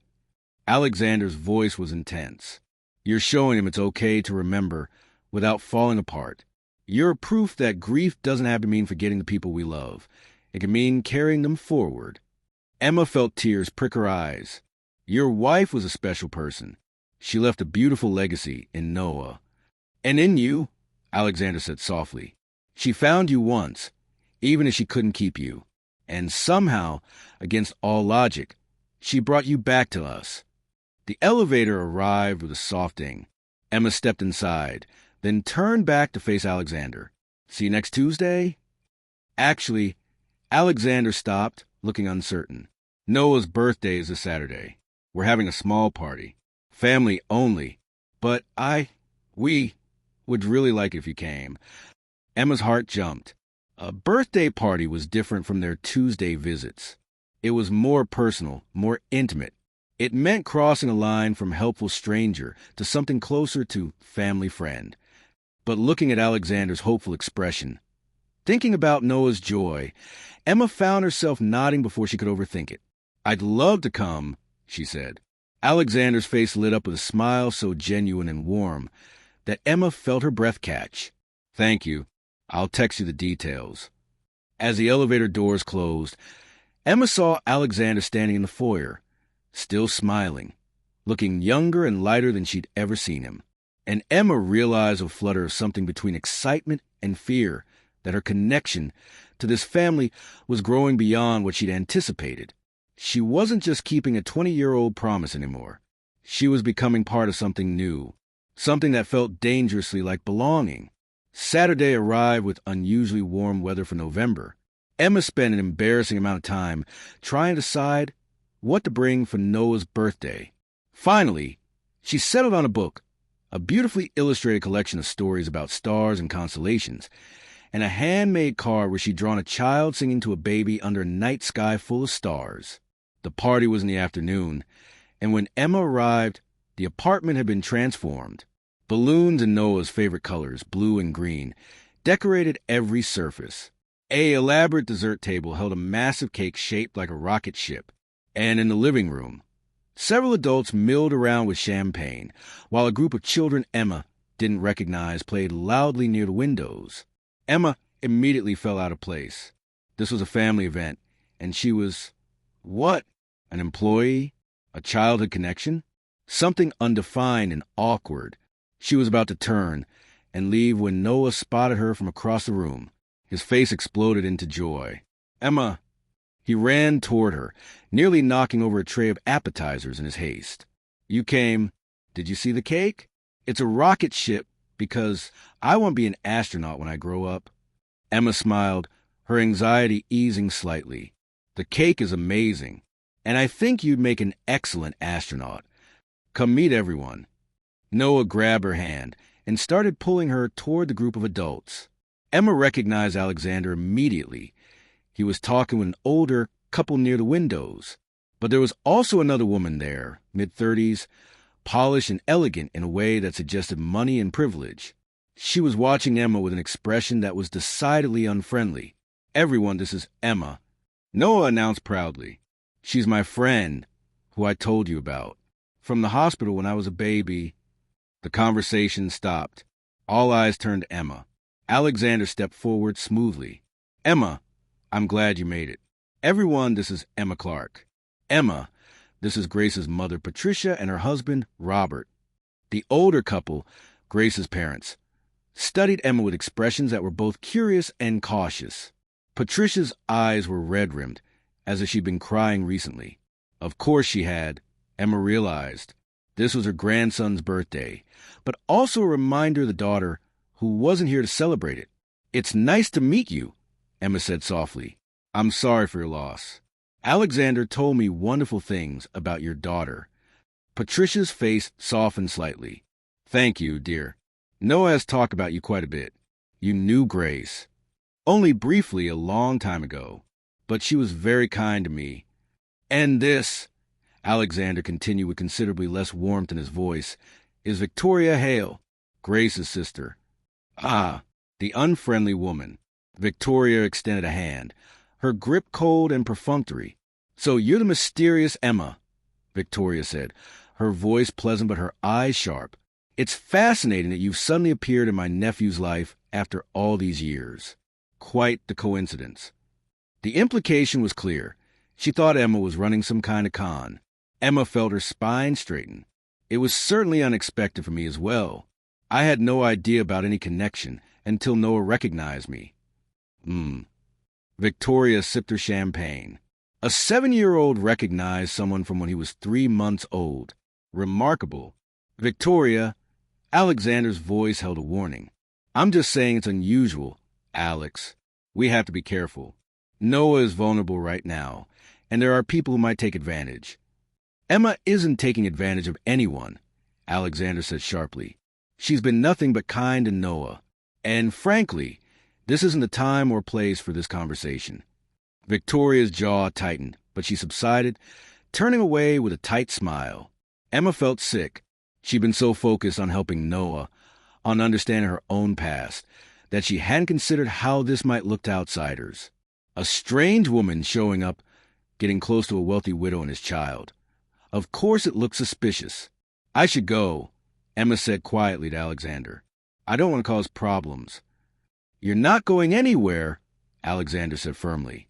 He placed a gentle hand on her elbow. "Victoria is protective. She means well, but she doesn't get to decide who is part of Noah's healing process. He looked at Emma directly. Unless you want to leave? Emma thought about Noah's excited face, about the birthday present still clutched in her hands, about the promise she'd made without knowing it 20 years ago. No, she said. I want to stay. Alexander's expression warmed. Good. The party continued, and gradually Emma relaxed. Patricia and Robert were kind, asking her gentle questions about her work and her life, carefully not pushing when she kept her answers vague. The children played games organized by Alexander, who turned out to be surprisingly good at managing chaos. And Noah stayed close to Emma's side, introducing her to his cousins and friends with unself-conscious pride. When it was time to open presents, Noah insisted Emma sit next to him. He tore through the wrapped packages with the enthusiasm of any 7-year-old, toys, games, clothes, gift cards. But when he opened Emma's book, he went very still. It's about stars, Noah said softly, tracing the illustration on the cover, like the song. Open it, Emma encouraged. Noah opened the first page and found the card Emma had tucked inside. He studied her drawing for a long moment. The child singing, the baby listening, the stars watching over them both. Then he looked up at Emma with tears in his eyes. This is us, he whispered. You and me? Emma's throat tightened. Yes, it's us. Noah set the book down carefully, like it was precious, and threw his arms around Emma's neck. Thank you, he said into her shoulder. It's my favorite present. Emma heard someone nearby sniffle, and looked up to see Patricia wiping her eyes. Robert had his arm around his wife, his own expression tender and sad. Even Victoria, standing off to the side, looked less hostile, more thoughtful. After the cake was cut and eaten, after the games were played and the children started to get tired, guests began to leave. Emma helped clean up, gathering plates and cups despite Alexander's protests. She was in the kitchen, loading the dishwasher, when Victoria appeared in the doorway. Can we talk? Victoria asked. Her tone was less cold now, more resigned. Emma straightened, bracing herself. Of course. Victoria leaned against the counter, studying Emma. I owe you an apology. What I said earlier was out of line. Emma blinked, surprised. It's okay. I understand being protective of Noah. It's more than that. Victoria sighed. Grace was my little sister, my best friend, and when she died, I felt like I should have been able to protect her, protect Noah, keep their world from falling apart. She looked down at her hands. When you appeared, and Noah responded to you in ways he wouldn't with me or anyone else in the family, I felt replaced. Jealous, maybe. Emma's defensiveness melted into empathy. You're not being replaced. Noah talks about you, about how you take him to museums and teach him about art. You're a huge part of his life. But you have something with him I'll never have, Victoria said quietly. A connection to his mother that goes beyond the obvious. Grace told me about the girl in the hospital. You know, she talked about finding you for years. She believed you were important to Noah's life, even though the rest of us thought she was reading too much into a small kindness. Victoria met Emma's eyes. She was right. She usually was. Emma didn't know what to say. I'm not trying to take anyone's place. I know that now. Victoria pushed off the counter. Just take care of them, okay? Both of them. Alexander won't admit it. But he's struggling too. He thinks he has to be strong for Noah, so he doesn't let anyone see when he's breaking. She paused at the doorway. He needs someone who sees him, really sees him. I think you might be that person. Before Emma could respond, Victoria was gone. Emma stood in the quiet kitchen, processing. Victoria's words had touched on something Emma had been trying not to acknowledge, that her connection to this family was expanding beyond Noah, that she found herself thinking about Alexander at odd moments, that she looked forward to seeing his smile when she arrived on Tuesdays, that his rare laughter did something strange to her heartbeat. But that was dangerous territory. Alexander was her what? Employer? Friend? The father of a child she was helping? Whatever he wasn't someone she should be developing feelings for. Emma finished loading the dishwasher and returned to the living room. The party was truly winding down now. Noah was asleep on the couch, exhausted from excitement. Patricia and Robert were gathering their coats. Victoria was saying goodbye to Alexander with a meaningful look in Emma's direction. Alexander walked his family to the door, then turned back to Emma, who was collecting her jacket. "Thank you for coming," he said. "It meant a lot to Noah. And to me. Thank you for inviting me." Emma hesitated. Victoria talked to me. She apologized. Alexander's eyebrows rose. "Did she? That's unexpected. She loves Noah very much. And you. She does." Alexander moved closer, but she was still out of line earlier. She was protecting her family. "I understand that." They stood there for a moment, the apartment quiet except for Noah's soft breathing. The late afternoon light slanted through the windows, casting everything in gold. "Emma," Alexander said quietly, "can I ask you something personal?" Emma's heart sped up. "Okay, why did you really agree to this? To spending time with Noah? You barely knew us. You could have walked away after that night in the restaurant and never looked back." His eyes searched hers. "What made you stay?" Emma considered lying, giving him an easy answer, but she'd asked him to be honest about his grief. She owed him the same courtesy. "Because I've been alone for a long time," she said softly. "Since my mother died, I've been just existing, going through motions. And then I met Noah, and something in me woke up, like I'd been asleep and didn't even know it." She looked at Alexander directly. "He needs me, but I think I need him too. Need both of you, maybe, to remember what it feels like to be part of something, to matter to someone." Alexander's expression was unreadable. He took a step closer, and Emma's breath caught. "You matter," he said, his voice rough with emotion. "More than you know. More than I probably should." He stopped himself, running a hand through his hair. "I'm sorry. This is inappropriate. You're here for Noah, not for... What if I'm here for both of you?" Emma interrupted, surprising herself with her boldness. Alexander went very still. His eyes locked onto hers with an intensity that made her feel exposed and seen in equal measure. "Emma," he started, but whatever he was going to say was interrupted by Noah's sleepy voice. "Is Emma still here?" They both turned to see Noah sitting up on the couch, rubbing his eyes. "I'm here," Emma said, moving to sit beside him. "Did you have a good birthday?" "The best," Noah mumbled, leaning against her. "Will you come to my next birthday, too?" Emma's eyes found Alexander's across the room. His expression was soft, hopeful, and terrifyingly vulnerable. "If your dad still wants me here," Emma said carefully, "then yes. I'll come to every birthday." "We'll want you here," Alexander said quietly, "for as long as you'll stay." It wasn't a declaration of anything specific. It was too complicated for simple labels. But it was an acknowledgement of the truth they'd both been dancing around.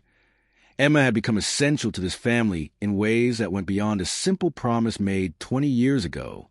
As Emma finally left the apartment that evening, taking the elevator down alone, she realized her life had irreversibly changed. She'd walked into that restaurant bathroom 6 weeks ago and found more than a crying child. She found a family who needed her, yes. But more than that, she'd found a place where she could finally, after years of drifting, put down roots. And maybe, just maybe, she found something even more precious, the possibility of love. But not everything was healing smoothly. There were complications Emma hadn't anticipated, shadows she hadn't yet seen. It started with small things. A voicemail on her phone from an unknown number that hung up before leaving a message. A sense of being watched when she left work late at night. A strange car parked outside her building in Queens for 3 days straight before disappearing. Emma told herself she was being paranoid. New York was a big city. Strange things happened. But then came the envelope. It arrived at Luminosa on a Wednesday, addressed to Emma in precise, typed letters. No return address. Inside was a single photograph, grainy and clearly taken from a distance, but unmistakable. It showed Emma and Noah in Central Park from the previous Tuesday. They were sitting on a bench, eating ice cream, Noah laughing at something Emma had said. There was no note, no explanation, just a photograph. Emma's hands shook as she stared at it. Someone was watching her, following her, and worse, following Noah. She immediately thought of calling Alexander, but something stopped her. What if this brought danger to Noah? What if by being in his life, Emma had painted a target on his back? Her phone buzzed. A text from an unknown number. Ask Alexander about Grace's accident. Ask him about the brake lines. Ask him who had access to the car. Emma felt ice slide down her spine.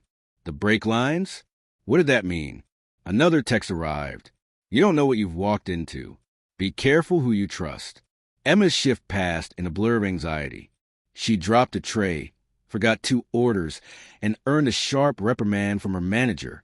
All she could think about was a photograph and those cryptic messages. At the end of her shift, she made a decision. She called Alexander. He answered on the second ring. Emma, is everything okay? You sound upset. Can I come over? Tonight? I know it's not Tuesday, but something happened, and I need to talk to you. Of course. I'll send a car right now. Are you at the restaurant? Yes. Stay inside until the car arrives. Emma, are you in danger? The concern in his voice made Emma's eyes sting. I don't know. Maybe. 20 minutes later, she was in the back of Alexander's car, the photograph and her phone clutched in her hands. The drive across the city felt impossibly long. Alexander was waiting at the elevator when she arrived, his expression tight with worry. Noah was already asleep. It was past 10. So Alexander led Emma to his study, a room she'd never been in before. It was lined with books, dominated by a large desk, intimate and private. Tell me what happened, Alexander said, closing the door. Emma handed him the photograph without a word. Alexander's face went white. Who sent this? I don't know. It came in an envelope at work. And then I got these. She showed him the texts. Alexander read them, his jaw clenching tighter with each word. When he looked up, his eyes were furious. Someone is threatening you. Someone is watching my son. Alexander, what did those texts mean? About Grace's accident? About the brake lines? Alexander closed his eyes briefly, and when he opened them, Emma saw pain so deep it took her breath away. Sit down, he said quietly. There are things about Grace's death I haven't told you. Things I haven't told anyone outside the police investigation. Emma sat, her heart pounding. Alexander remained standing, his hands gripping the edge of the desk. Grace's accident. It wasn't an accident. Not entirely. The investigation found evidence of tampering with the brake lines. They failed while she was driving on the highway. She couldn't stop. Emma's hand flew to her mouth. Oh my God! The police suspected foul play, but they could never prove it. They investigated everyone close to Grace, including me. His voice was bitter. I was the primary suspect for a while. The grieving husband with access to the car and a substantial life insurance policy. Eventually, they cleared me. Ironclad alibi. No motive beyond the money, which I didn't need. But they never found who did it. Who would want to hurt Grace? Emma asked, her voice barely above a whisper. I don't know. The investigation went cold after 6 months. I hired private investigators, but they found nothing. Alexander looked at Emma with anguish. I've spent 2 years wondering if Grace was killed because of something I did, some business deal gone wrong, someone trying to hurt me through her. And now someone is bringing it up again. To me. Emma felt sick. Why? What does this have to do with me? I don't know, but I'm going to find out. Alexander pulled out his phone. I'm calling my security team, and I'm putting protection on you, starting tonight. Alexander, I can't afford. It's not negotiable, he said sharply. Then, softer. Please, if something happened to you because of your connection to us, I would never forgive myself. Emma wanted to argue, but the fear in Alexander's eyes stopped her. Okay. Over the next hour, Alexander made a series of calls. His head of security, a no-nonsense woman named Janet, arrived with 2 other team members. They examined the photograph, traced a text, which came from a burner phone, and set up a protection protocol for Emma that made her feel like she was in a spy movie. Throughout it all, Emma's mind raced. Who would do this? And why now after 2 years? As if reading her thoughts, Janet asked, "Has anything changed recently in your life, Miss Clark? Any new people, new patterns, anything unusual?" "Just meeting Alexander and Noah. Coming here on Tuesdays." Janet and Alexander exchanged a look. "It's possible," Janet said carefully, "that whoever tampered with Mrs. Hale's car has been watching the family, waiting. And your appearance, a new person getting close to Noah, triggered something." "But who?" Emma asked. "Who would wait 2 years just to—" She stopped, a thought occurring to her. "Oh, God, Victoria." Alexander's head snapped up. "What about Victoria?" "She was so hostile when we first met. Suspicious. Protective." Emma felt awful even suggesting it. What if she had something to do with— No. Alexander's voice was firm. "Absolutely not. Victoria loved Grace. They were closer than most siblings. And she was in London when the accident happened, on a business trip with a dozen witnesses.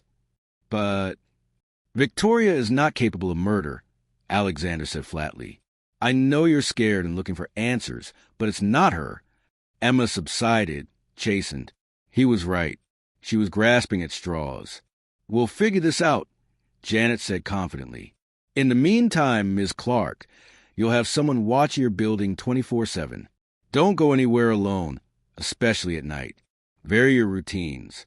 And if you receive any more messages, any contact at all, you tell us immediately." Emma nodded numbly. After Janet and her team left, Alexander walked Emma to the door. It was past midnight now, and Emma was exhausted emotionally and physically. "You can stay here tonight," Alexander offered. "We have guest rooms. You'd be safe." Emma was tempted, but she shook her head. "I need to sleep in my own bed. Try to process all this. The car will take you home and wait until you're inside, and there will be someone outside your building all night." "I feel ridiculous," Emma admitted, "like I'm causing trouble for everyone." Alexander turned her gently to face him, his hands on her shoulders. "You're not causing trouble. Someone else is. Someone dangerous."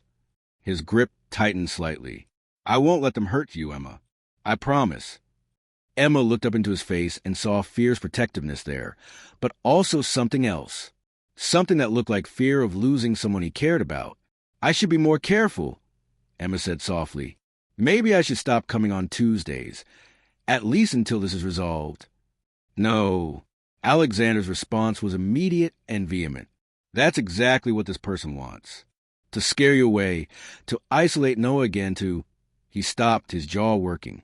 "I won't let them take you from us. Not when you've just—" He didn't finish the sentence, but Emma heard what he didn't say. "Not when you've just become important to me." "Okay," Emma whispered. "I won't disappear. Promise me." "I promise." They stood there in the foyer, close enough that Emma could feel the warmth radiating from his body, could see the pulse beating at his throat, could smell the faint scent of his cologne mixed with coffee and something uniquely him. "Emma," Alexander said, his voice rough, "I need you to understand something. What you brought to this family, to Noah, to me, it's not just about old promises or hospital connections anymore. You become," he struggled for words, "essential. The thought of someone hurting you, threatening you, because you're connected to us, it's unbearable." Emma's heart was racing. "Alexander, I know this is complicated," he continued, his eyes locked on hers. "I know I'm technically your employer, and you're here for my son, and there are 1,000 reasons why this is inappropriate. But I need you to know that you matter. To both of us. Deeply." It wasn't quite a declaration of feelings, but it was close. And Emma found herself leaning into it, into him, wanting to close the distance between them even though she knew she shouldn't. "You matter to me, too," she admitted. "Both of you. More than I expected." Alexander's eyes darkened. His hand came up to cup her cheek, his thumb brushing against her skin with heartbreaking gentleness. For one suspended moment, Emma thought he might kiss her. And God help her, she wanted him to. But then Alexander stepped back, his hand falling away, his expression shifting back to careful control. "You should go," he said, his voice strained. It's late. Emma nodded, not trusting herself to speak. She gathered her coat and bag, acutely aware of Alexander watching her every movement. In the car ride home, Emma replayed those moments in the foyer over and over. The almost kiss, the admission of feelings neither of them was quite ready to name, the danger that now hung over all of it like a shadow. Someone had killed Grace. Someone was watching Emma, and someone had sent those messages for a reason. As Emma lay in bed that night, listening to the sound of the city outside and knowing a security guard was parked below, she realized something terrifying. She was falling in love with Alexander Hale, and someone dangerous didn't want her anywhere near his family, which meant whatever happened next, someone was going to get hurt. The next Tuesday, Emma arrived at the apartment to find Noah unusually quiet. He greeted her with a hug, as always, but his smile was subdued. His eyes kept darting to his father with an expression Emma couldn't quite read. "Hey," Emma said gently once they were settled in Noah's room. "You okay, buddy?" Noah was sitting on his bed, picking at a loose thread on his blanket. "Emma, can I ask you something?" "Of course." "Are you going to leave? Like Mom did?"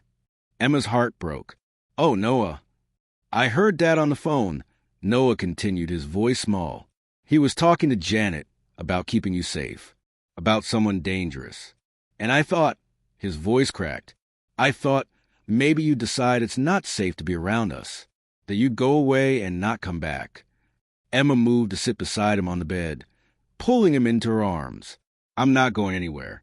I promised you, remember? And I keep my promises. But what if something bad happens?" Noah's face was pressed against her shoulder, his words muffled. "What if someone hurts you like they hurt Mom?" Emma looked up to find Alexander standing in the doorway, his face pale. How much had Noah overheard? How much did he understand? "Noah," Emma said carefully, "sometimes there are people who do bad things. And yes, there are some challenges right now. But your dad is making sure we're all safe. And I'm not going to let fear stop me from being your friend. Promise. I promise."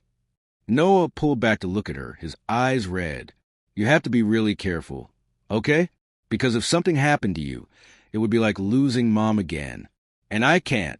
His voice broke. "I can't do that again." Emma felt tears sliding down her own cheeks. "I'll be careful. And you know what? I'm pretty tough. Not go anywhere that easily."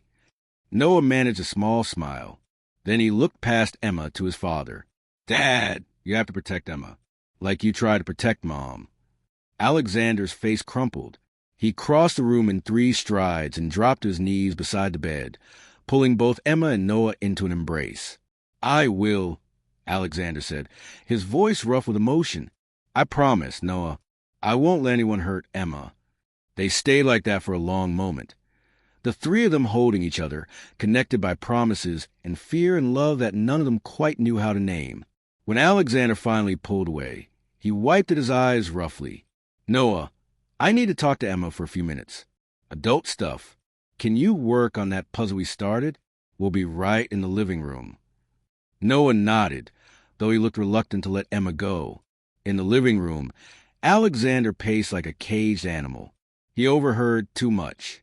I try to keep the security conversations private, but he's observant, picks up on everything. "It's okay," Emma said. "Better he knows something is wrong than imagining scenarios that are worse than reality." "Is it worse than reality?" Alexander stopped pacing to look at her directly. "Emma, the private investigators found something. That's what I need to tell you." Emma's stomach dropped. "What did they find?" Grace had been receiving messages before she died. Texts, emails, even a few letters. Threatening ones. She never told me about them. I found them when we were going through her things after the funeral. But I didn't understand their significance at the time. He ran a hand through his hair. The messages referenced Noah. Said things like, "He's safe or without you," and "accidents happen to bad mothers." We think whoever sent those messages is the same person who tampered with Carr. But who? And why? That's what we're trying to figure out. The messages came from various untraceable sources. But there's a pattern. They started 3 years ago, right after Grace began looking for you. Emma felt the blood drain from her face. "What?" Grace hired a private investigator to track down the girl from the hospital. You, she was getting close, had narrowed it down to 3 possible names in the New York area. One of them was Emma Clark. Alexander's expression was anguished. A week after she got that list, the threatening messages started. Emma couldn't breathe. You're saying someone killed Grace to stop her from finding me? I don't know. Maybe. Or maybe finding you was connected to something else. Something dangerous Grace stumbled onto, without realizing it. But that doesn't make sense. I'm nobody. I'm a waitress from Queens. What could I possibly... Emma stopped, a thought occurring to her.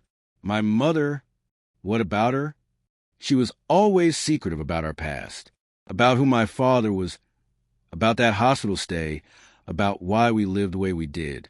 She worked 3 jobs, but we were always broke. She moved us 4 times in 2 years when I was young.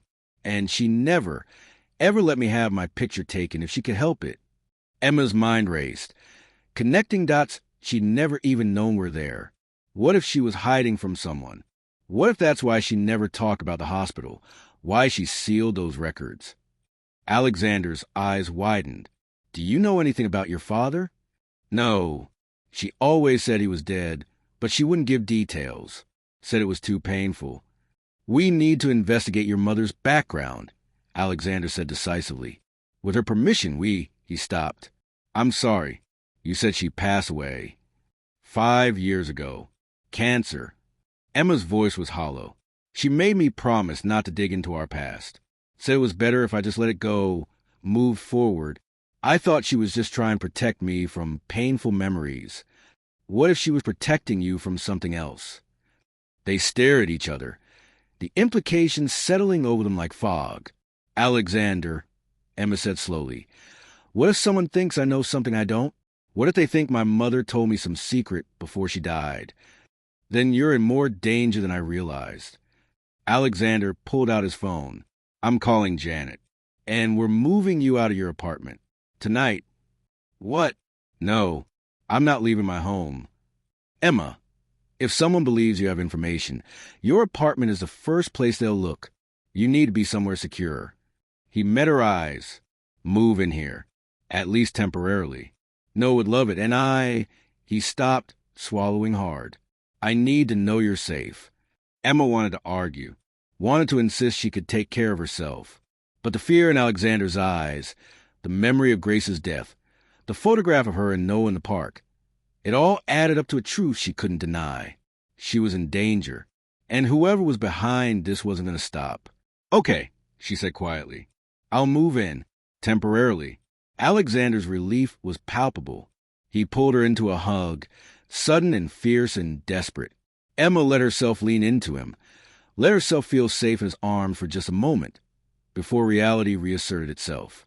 They were being hunted by someone connected to Grace's death, someone who had waited 2 years to act, someone patient and dangerous and still unknown. And Emma was about to move into the heart of the target zone. But as Alexander held her, as Noah appeared in the doorway and lit up at seeing them together, Emma realized something important. She'd already made her choice. She was already all in with this family. Now she just had to survive long enough to understand why someone wanted her gone. Emma moved into the Hale apartment that same night. She packed a single suitcase with essentials while 2 of Alexander's security team waited in her apartment, checking every corner, every shadow. Her small studio felt violated somehow, as if the danger that had been circling them had already touched everything she owned. The guest room Alexander gave her was larger than her entire apartment. It had its own bathroom, a walk-in closet, and windows overlooking Central Park. Emma set her suitcase down and felt completely out of place. There was a soft knock on the door. Noah peeked his head in, his face bright with excitement. You're really staying? He asked, as if he couldn't quite believe it. For a little while, Emma confirmed. Noah launched himself at her, hugging her tightly. This is the best day ever. Well, except for my birthday. But this is second best. Emma hugged him back, trying not to think about the danger that had forced this arrangement. We'll have fun, won't we? So much fun. I can show you all my favorite movies, and we can have breakfast together, and Noah's enthusiasm was infectious, but Emma could see Alexander standing in the doorway with a more complicated expression. After Noah was tucked into bed, insisting Emma sing him the lullaby, which she did with a voice that cracked with emotion, Alexander walked Emma back to her room. "Thank you," he said quietly in the hallway. "I know this isn't what you signed up for." "Neither is someone threatening us," Emma replied. "But here we are." Alexander leaned against the wall, exhaustion evident in every line of his body. "Janet's team is working around the clock. We'll find whoever is doing this." "And then what?" Emma asked. "What if they're not working alone? What if there's no clear answer?" "Then we keep you safe anyway." Alexander's voice was firm. "Whatever it takes." They stood in the dim hallway, the apartment quiet around them. Emma was acutely aware of how close Alexander was, how easy it would be to reach out and touch him, to let the tension that had been building between them finally break. But this wasn't the time. Not with danger circling, not with Noah just down the hall, not with Grace's memories still so present in this home. "Good night, Alexander," Emma said softly. "Good night, Emma." He hesitated, then added, "I'm glad you're here, despite the circumstances." "Me too," Emma admitted. She closed the door and leaned against it, her heart racing. Living here, seeing Alexander and Noah every day, being part of their daily rhythms. Does it make it impossible to maintain the emotional distance she tried to keep? But maybe distance wasn't what any of them needed anymore. The next 3 days fell into a strange new rhythm. Emma woke to the sound of Noah's laughter and Alexander's deeper voice in the kitchen. She'd emerged to find breakfast already made. Alexander, it turned out, was a surprisingly good cook, and Noah bouncing with energy about the day ahead. Emma still went to work at Luminosa, but now with a security detail that made her feel both safe and self-conscious. Lisa noticed immediately. "Girl, who are those guys following you around?" Lisa asked during a shift, nodding toward the discreet man sitting at the bar nursing a coffee. "Long story," Emma said evasively. "Just some family precautions." "Family?" Lisa's eyebrows shot up. "Emma, are you in some kind of witness protection program?" "Nothing that dramatic, just being careful." But it felt dramatic. Every shadow made Emma jump. Every unknown customer who paid cash made her security team tense. She was exhausted from the constant vigilance, from wondering if the person sending those messages was watching right now, from trying to act normal when nothing felt normal anymore. On Friday evening, 3 days after Emma moved in, Janet arrived at the apartment with grim expression. "We've identified the person who sent the photograph," she announced, gathering Emma, Alexander, and Victoria, who'd been called over, in Alexander's study. "His name is David Morrison. He's a private investigator. Someone hired him to watch us?" Alexander's voice was cold with fury. "It appears so. We brought him in for questioning. Cooperating with NYPD. He's claiming client confidentiality, but we're working on it." Janet pulled out her tablet, showing them a photo of a middle-aged man with thinning hair and tired eyes. "He's been following Emma for about 2 weeks. Took hundreds of photos. He also admits to sending the texts. On whose behalf?" Alexander demanded. "He won't say. Yet." Janet's expression was confident. "But he will." We're applying pressure. Victoria, who'd been silent until now, spoke up. "What about the connection to Grace's death? Did he have anything to do with that?" "He says no. Says he was only hired recently. Has no knowledge of events from 2 years ago." Janet looked at Alexander. "But his employer might." "So we're close," Alexander said. "We're actually close to answers.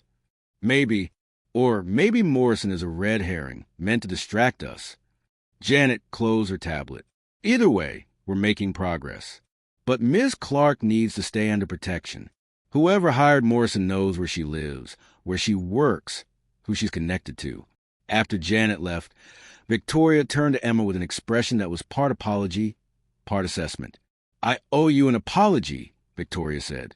"Again, I've been digging into your background." At Emma's startled look, she raised a hand. "Before you get angry, I did it because I was worried about Noah, but also because I wanted to help." "What did you find?" Alexander asked sharply. Your mother, Sarah Clark, changed her name 28 years ago, before you were born. Victoria pulled out a folder. Everyone seemed to have folders these days, Emma thought somewhat hysterically. Her original name was Sarah Whitmore. She was married briefly to a man named James Whitmore. They divorced when she was pregnant with you, Emma. The records are sealed, but I found the divorce filing. Emma's world tilted. My mother's name wasn't really Clark? Clark was her maiden name. She reverted to it after the divorce and moved to New York. Victoria's expression was sympathetic. I'm sorry. I know this is a lot. Who was James Whitmore? Alexander asked. Is he Emma's father? According to the divorce records, yes. But here's where it gets strange. James Whitmore died in a car accident 3 months after the divorce was finalized.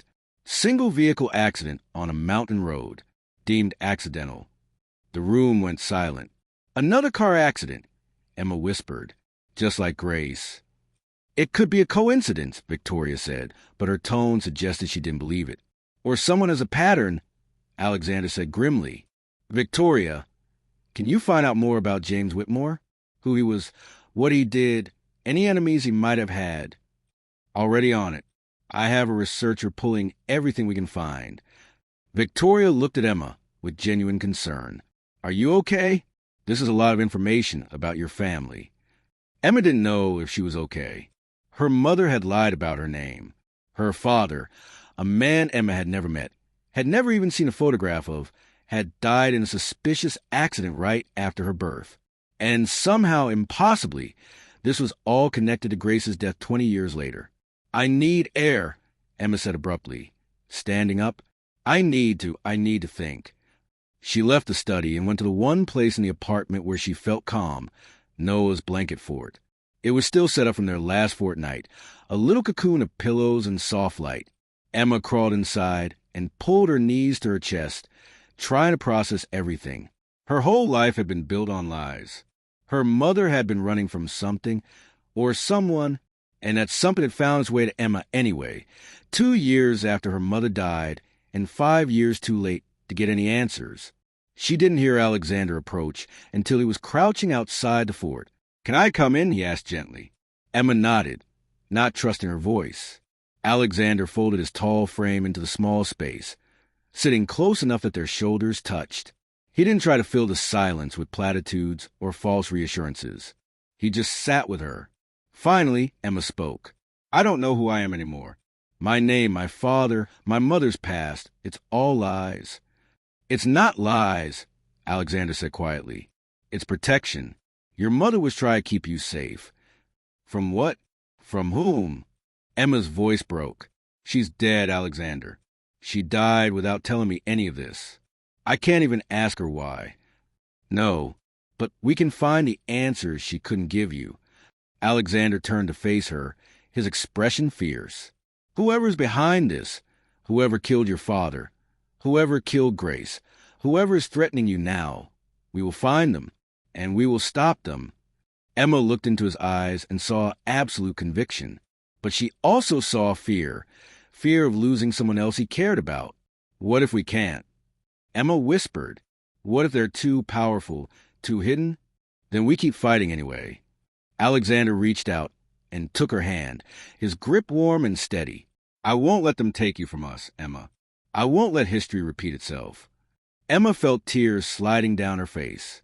I'm scared. I know. So am I. Alexander's thumb stroked across her knuckles, a gesture so tender it made her chest ache. But we're not alone. We have each other. We have Noah. We have people fighting for us. Do you really think we'll get through this? Alexander was quiet for a moment. When he spoke, his voice was raw with honesty. I have to believe we will, because the alternative, losing you, is not something I can accept. The admission hung between them, heavy with meaning. Emma squeezed his hand. I'm not going anywhere. Promise me. I promise. They sat together in the blanket fort, hands clasped, shoulders touching, drawing strength from each other in the gathering darkness. And for just a moment, the danger outside felt far away, and all that mattered was this: connection, safety, trust. But outside the fort, In the real world, the clock was ticking. David Morrison would break eventually. The truth would come out. And when it did, everything would change. 2 days later, on Sunday morning, Janet called with news. Morrison gave up his employer. She said without preamble, "You need to come to the precinct. Now!" Alexander arranged for Noah to stay with Victoria, and he and Emma drove across the city in tense silence. Emma's hands were clenched in her lap, her mind racing with possibilities. Who had hired Morrison? Who wanted her watched? Who was behind all of this? At the police station, they were led to a private room where Janet waited with a NYPD detective named Rodriguez. "Mr. Hale, Miss Clark, thank you for coming." Detective Rodriguez gestured for them to sit. "We've had a breakthrough. David Morrison has confessed that he was hired to surveil Miss Clark and report on her movements and connections. He was also hired to send the threatening messages." "Who hired him?" Alexander demanded. Rodriguez slid a photograph across the table. Emma looked down at it and felt the world stop. It was an older woman, probably in her 70s, with severe features and cold eyes. Emma had never seen her before in her life. "Her name is Margaret Whitmore," Rodriguez said. "Does that name mean anything to you?" Emma shook her head numbly. "No, she's your paternal grandmother," Janet said quietly. "James Whitmore's mother." Emma's breath caught. Her grandmother? She had a grandmother? "Margaret Whitmore has been searching for you for 28 years, Rodriguez continued. "According to Morrison, she became aware of your existence about 6 weeks ago when you were photographed at Noah Hale's birthday party. The photos were in the society pages of several publications. Someone who'd been looking for you saw them and alerted Mrs. Whitmore." "But why?" Emma asked, her voice shaking. "Why would she be looking for me? Why threaten me? That's where it gets complicated." Rodriguez pulled out more documents. "Margaret Whitmore is the matriarch of the Whitmore family. Old money, Connecticut. Very private, very powerful. When her son James married your mother Sarah, Margaret was furious. She considered Sarah beneath the family. When Sarah got pregnant with you, Margaret tried to pay her to terminate the pregnancy. Emma felt sick. Sarah refused. Rodriguez continued. James sided with Sarah, and Margaret disowned him, cut him off completely. The divorce between Sarah and James happened because Sarah discovered that Margaret had been threatening her, threatening to take the baby, to have Sarah declared unfit, to destroy her life. So my mother left to protect me," Emma whispered. "Yes, and shortly after, James died in that car accident." Rodriguez's expression was grim. "We reopened that investigation. Initial findings suggest the brake lines were tampered with, just like with Grace Hale." Alexander's hand found Emma's under the table, gripping tightly. "Margaret Whitmore killed her own son?" Emma asked, disbelieving. "We can't prove it yet, but the pattern is clear. When James wouldn't fall in line, he became a liability. When Sarah disappeared with you, Margaret spent years searching. But Sarah was clever, changed her name, moved frequently, kept you hidden." Rodriguez leaned forward. "Then, 5 years ago, Sarah died. Margaret's people found the death certificate. They've been looking for you ever since." "But why?" Alexander asked. "Why is Emma so important to her?" "Because you're the heir," Janet said, looking at Emma. "James Whitmore had a trust fund, substantial money that was supposed to go to his children. Margaret couldn't access it, couldn't control it. But if she found you, if she could control you, she'd have access to millions." Emma's mind was reeling. "I don't want her money. I don't want anything from her." "She doesn't know that," Rodriguez said. "And there's more. About 2 years ago, Margaret discovered that Grace Hale had hired an investigator to find the girl from a hospital. Margaret's people were monitoring anything related to you, any searches, any inquiries. When Grace got close to identifying you, Margaret saw her as a threat. So she killed her," Alexander said, his voice hollow. "She killed my wife to keep her from finding Emma. We believe so. We're building a case now. Morrison has agreed to testify in exchange for immunity. We're also searching Margaret Whitmore's properties and records for more evidence." Emma couldn't breathe. Grace had died because of her, because she'd existed, because she'd sung to a baby in a hospital, because she'd been born into a family that saw her as a commodity rather than a person. "I killed her," Emma whispered. "If I'd never been in that hospital, if Grace had never known about me." "No." Alexander's voice was sharp. He turned Emma to face him, his hands cupping her face. "You didn't kill anyone. A murderer killed Grace. A woman so twisted by greed and control that she'd rather destroy lives than lose power. That's not your fault." "But—" "Emma, listen to me." Alexander's eyes were intense, almost desperate. "Grace died because someone evil decided her life was worth less than money. That's not on you. That's not on anyone except the person who made that choice." Emma's tears were falling freely now. She was looking for me. She wanted to help me, and it got her killed. "She wanted to keep a promise," Alexander said softly. "She wanted to find the girl who'd been kind to our son. And you know what? She'd be happy right now. Because you're here. Because Noah has healed more in 2 months with you than in 2 years without you. Because her search, her sacrifice, it meant something." "He's right," Janet said gently. "Mrs. Hale set something in motion that brought you and Noah back together. That's not tragedy. That's love completing itself." Emma wanted to believe them, but the weight of guilt sat heavy on her chest, making it hard to breathe. Rodriguez stood. "We'll need you to make a formal statement, Ms. Clark. And we may need you to testify, if this goes to trial. But right now you're safe. Margaret Whitmore is being detained, and we've frozen her assets. She can't hire anyone else to hurt you." As they left the police station, Emma felt numb. Everything she thought she knew about her life had been stripped away, revealing a foundation built on her mother's fear and a grandmother's greed. In the car, Alexander drove in silence for a while before pulling over in a quiet spot overlooking the Hudson River. "Talk to me," he said quietly. "I don't know what to say." Emma stared out at the water. "My grandmother is a murderer. My mother spent her whole life running. My father died because he chose my mother over his family's money. And Grace," her voice broke, "Grace died because she was a good person who wanted to help someone." Alexander unbuckled his seatbelt and turned to face her fully. "Emma, look at me." She did, reluctantly. "You are not responsible for the actions of a woman you've never met," Alexander said firmly.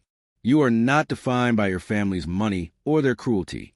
You are the person who sang to a scared baby in a hospital, who kept a promise she didn't remember making, who helped my son find joy again when I thought he'd lost it forever." His voice grew thick with emotion. "You're the person who made me remember that life can still be good, even after loss. That's who you are. Not Margaret Whitmore's granddaughter. Not a trust fund. You." Emma felt something crack open in her chest. All the grief and fear and guilt she'd been holding. She started crying earnest, great shaking sobs that came from somewhere deep and broken. Alexander pulled her into his arms, holding her tightly while she cried against his shoulder. He didn't try to stop her tears or tell her everything would be okay. He just held her, solid and steady and safe. When Emma's sobs finally subsided into hiccups, Alexander pulled back just enough to look at her face. "I need to tell you something," he said quietly. "And I don't know if it's the right time, and I don't know if it's appropriate given everything that's happening, but I can't keep it inside anymore." Emma's heart jumped. "What?" "I'm falling in love with you." The words hung in the air between them, raw and honest and terrifying. "Alexander," Emma started, but he continued. "I know the timing is terrible. I know this is complicated. You're living in my house. You're helping my son, and we're in the middle of a crisis. But I can't pretend anymore that what I feel for you is just gratitude or friendship." His eyes searched hers. "You've become essential to me, not just as someone helping Noah, but as you? Emma, the woman who makes me laugh, who challenges me, who sees me as more than just a grieving widower or CEO. You see me." Emma's tears were falling again, but for a different reason now. "I see you," she whispered, "and I'm falling in love with you too." The confession seemed to break something open between them. Alexander's hand came up to cup her face, his thumb wiping away her tears. "I don't know what this means," he admitted. "I don't know how to do this, to honor Grace's memory while also moving forward. to be a father, and also... We'll figure out, Emma said, echoing words he'd once said to her. Together. Alexander's smile was tentative but real. Together. They sat in the car overlooking the river, hands clasped, foreheads touching, and for the first time in what felt like forever, Emma felt something beyond fear or grief. She felt hope. The next few weeks were a whirlwind. Margaret Whitmore was formally charged of conspiracy to commit murder in Grace's death and James Whitmore's death. The evidence was substantial. Morrison's testimony, phone records, financial transactions connecting her to a mechanic who'd tampered with the brake lines. The media had a field day. Socialite grandmother charged in multiple murders was a headline Emma saw everywhere. Her own name was kept out of most reports as the unnamed granddaughter and heir, but it was only a matter of time before someone connected the dots. Victoria proved invaluable during this time. She handled the press, coordinated with lawyers, and ran interference so that Emma and Alexander could focus on maintaining some sense of normalcy for Noah. Because through it all, Noah was their priority. They sat him down together, Emma, Alexander, and Victoria, and explained in child-appropriate terms what had happened, that a bad person had hurt people to try to get money, that the bad person was now caught and couldn't hurt anyone anymore, that Emma was safe, that they were all safe. Noah listened with serious eyes, then asked a question that broke all their hearts. Did that bad person hurt Mom? Alexander hesitated, but Emma squeezed his hand and answered honestly, Yes, sweetheart, we think so. Noah was quiet for a long time. Then, is the bad person going to jail forever? We hope so, Victoria said gently. Good. Noah looked at Emma with fierce protectiveness. Because nobody gets to hurt Emma. She's ours now. She's ours now. The simple declaration of belonging made Emma's eyes sting with tears. Noah came over and hugged her tightly, and Alexander joined them, and Victoria stood to the side with tears running down her face. They were a family, not the traditional kind, not without scars and complications, but a family nonetheless. On a Saturday morning 6 weeks after Margaret Whitmore's arrest, Emma woke to sunlight streaming through the guest room windows and the smell of pancakes wafting from the kitchen. She'd been living in the Hale apartment for almost 2 months now. Her studio in Queens sat empty, the lease running out next month.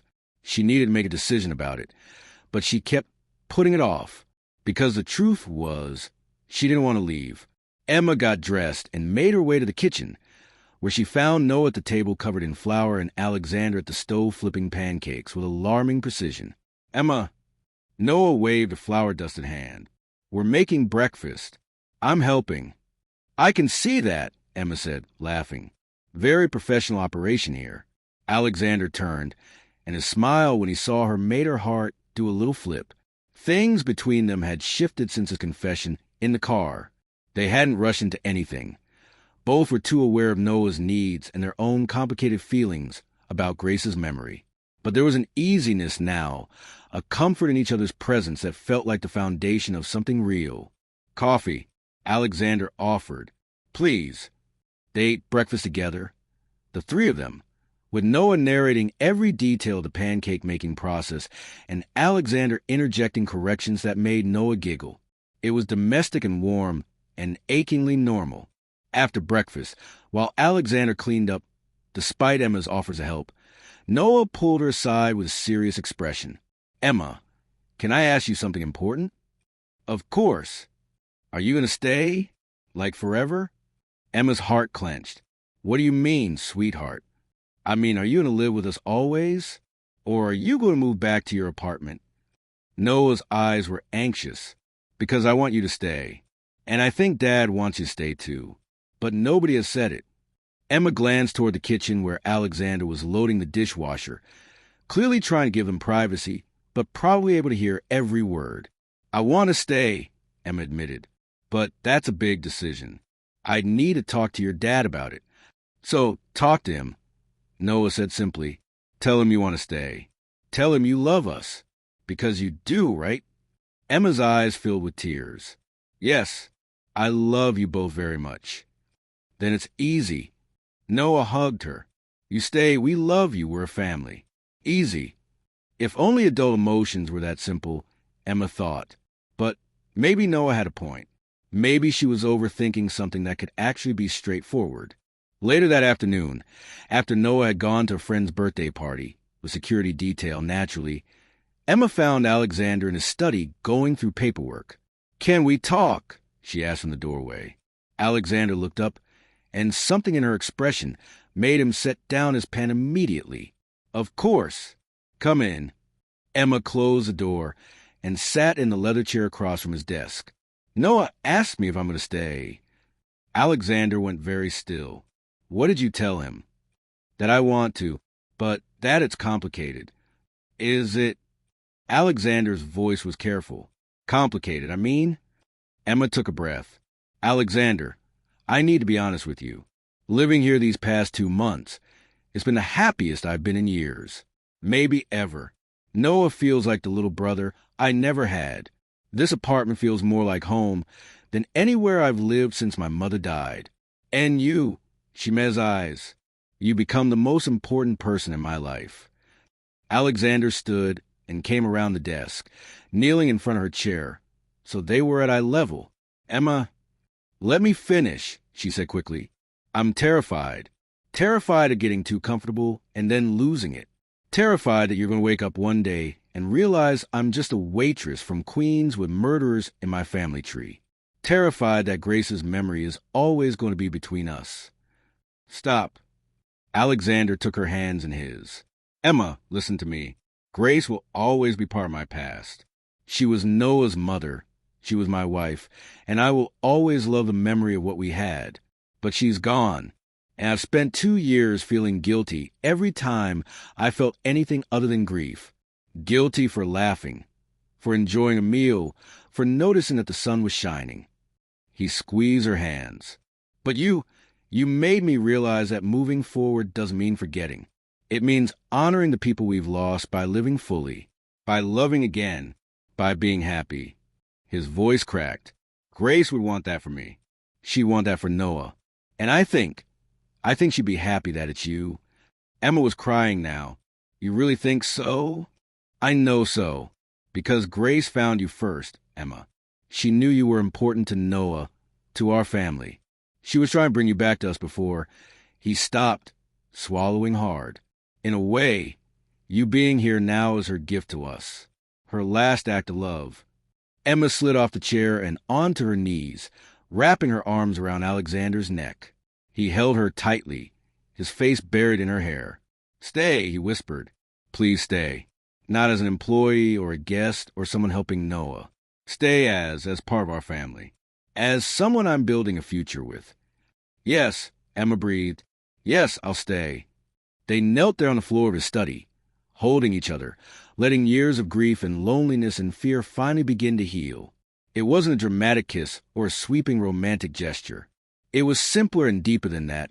It was choosing each other, choosing to build something new on a foundation of loss and love and promises kept. When they finally pulled apart, both were crying and smiling at the same time. "Noah's going to be so excited," Alexander said, wiping his eyes. "He already knew," Emma said, laughing through her tears. "He told me to tell you I love you because it's easy." Alexander's smile was brilliant. Smart kid. The smartest. They stood together, and this time, Alexander did kiss her, soft and gentle and full of promise. It was a first kiss that tasted like hope and felt like coming home. When they broke apart, Alexander rested his forehead against hers. "I love you, Emma Clark," or Emma Whitmore, or whatever name you want to use. "I love you. I love you too," Emma whispered. "And I think I'll stick with Clark. It's who my mother made me. It's who I am." "Then I love Emma Clark," Alexander said firmly. "Now and always." The trial of Margaret Whitmore began in the spring, 5 months after her arrest. Emma had to testify, which was terrifying, but she did it with Alexander and Noah sitting in the courtroom behind her, a visible reminder of why she was fighting. Margaret Whitmore showed no remorse. She sat at the defense table with her expensive lawyers, looking at Emma with cold disdain. When Emma took the stand and spoke about her mother's fear, about growing up in hiding, about Grace's kindness in the hospital 20 years ago. Margaret's expression never changed. But the jury saw it differently. They saw a woman who'd killed her own son for defying her, who'd orchestrated the murder of an innocent woman to protect her control of family money, who'd terrorized her granddaughter rather than try to build a relationship. The verdict came back unanimous, guilty on all counts. Margaret Whitmore was sentenced to life in prison without possibility of parole. She was 74 years old. She would die in prison. Emma felt no joy at the verdict, only a deep, sad relief. It was over. The danger was past. She could finally, truly move forward. Outside the courthouse, reporters swarmed, but Alexander's security team kept them at bay. Victoria had prepared a brief statement that Alexander read while Emma stood beside him, Noah holding her hand. Today, justice was served for Grace Hale, for James Whitmore, and for all the lives damaged by Margaret Whitmore's greed and cruelty. Our family is grateful to the prosecutors, the investigators, and the jury for their diligence and care. We ask now for privacy as we continue to heal and move forward. Thank you. As they drove away from the courthouse, Noah asked, Is it really over? Yes, Emma said, squeezing his hand. It's really over. Good. Noah leaned his head against her shoulder. Can we go home now? I want to build a fort. Alexander met Emma's eyes in the rearview mirror, and they both smiled. Yes, Alexander said. Let's go home. 3 months later, on a warm evening in June, Emma stood in Alexander's apartment, their apartment now, since she'd officially given up her place in Queens, and looked at herself in the mirror. It wasn't a wedding. Neither of them was ready for that yet, and they wanted to give Noah more time to adjust to the changes in their relationship. But it was a celebration, a small dinner party with close friends and family to mark new beginnings. Emma wore a simple blue dress that Alexander bought her, claiming it matched her eyes. Her hair was down, soft and loose. She looked happy, she realized, truly happy. There was a knock on the bedroom door. Emma, can I come in? Of course, Noah. Noah entered, looking grown up in his button-down shirt and dress pants. He was 8 now, taller, his face losing some of its baby roundness. But his eyes still held that same knowing wisdom, that same certainty that had recognized her in a restaurant bathroom 9 months ago. You look pretty, Noah said. Thank you. You look very handsome. Noah shifted his feet, suddenly shy. Emma, I have something for you. He pulled a small wrap box from his pocket. I made it myself. Well, Dad helped, but I did most of it. Emma sat on the bed and opened the box carefully. Inside was a bracelet, simple silver chain with 3 charms, a star, a music note, and a tiny fort. The star is the song, Noah explained. The music note is because you sing to me, and the fort is because that's where we talk about important stuff. Emma's vision blurred with tears. Noah, it's perfect. Will you help me put on? Noah fastened the bracelet around her wrist with careful fingers. Then he looked up at her with serious eyes. I know you're not my mom, he said quietly, and I don't want you to be, because I have a mom and she's in heaven. Emma's throat tightened. I know, sweetheart. But I think Mom sent you to us, Noah continued, like she knew we needed you. And I think she'd be happy that you're here, making Dad smile again and singing to me and being... He searched for the word. Ours. Emma pulled him into a fierce hug. I'm so proud to be yours. And your dad's. You two are my family now. Forever? Noah asked, his voice muffled against her shoulder. Forever, Emma promised. They stayed like that for a moment before Noah pulled back, wiping his eyes quickly. Okay, no more crying. We have a party to go to, and Dad made his special pasta, and Victoria brought like 1,000,000 desserts. Emma laughed. Then we'd better not keep them waiting. In the living room, the apartment had been transformed. Candles flickered on every surface, flowers filled vases, and the dining table was set beautifully. Patricia and Robert were there, Grace's parents, who become surrogate grandparent to Emma as well. Victoria was arranging desserts on the sideboard, arguing playfully with Alexander about proper presentation. Janet was there too, along with a few other people who'd become important in the past months. Emma's co-worker Lisa, who'd finally gotten a full story and was now completely invested in what she called the greatest love story ever.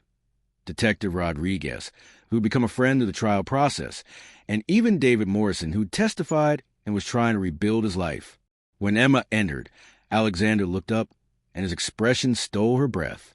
He crossed the room in 3 strides and took her hands. "You're beautiful," he said softly. "You're biased," Emma replied, smiling. "Absolutely." He kissed her forehead gently. "Are you ready for this?" "For dinner? I think I can handle it." "Not just dinner. For all of it. The life we're building. The family we're becoming." Emma looked around the room at the people gathered there. People who'd fought for her, protected her, loved her.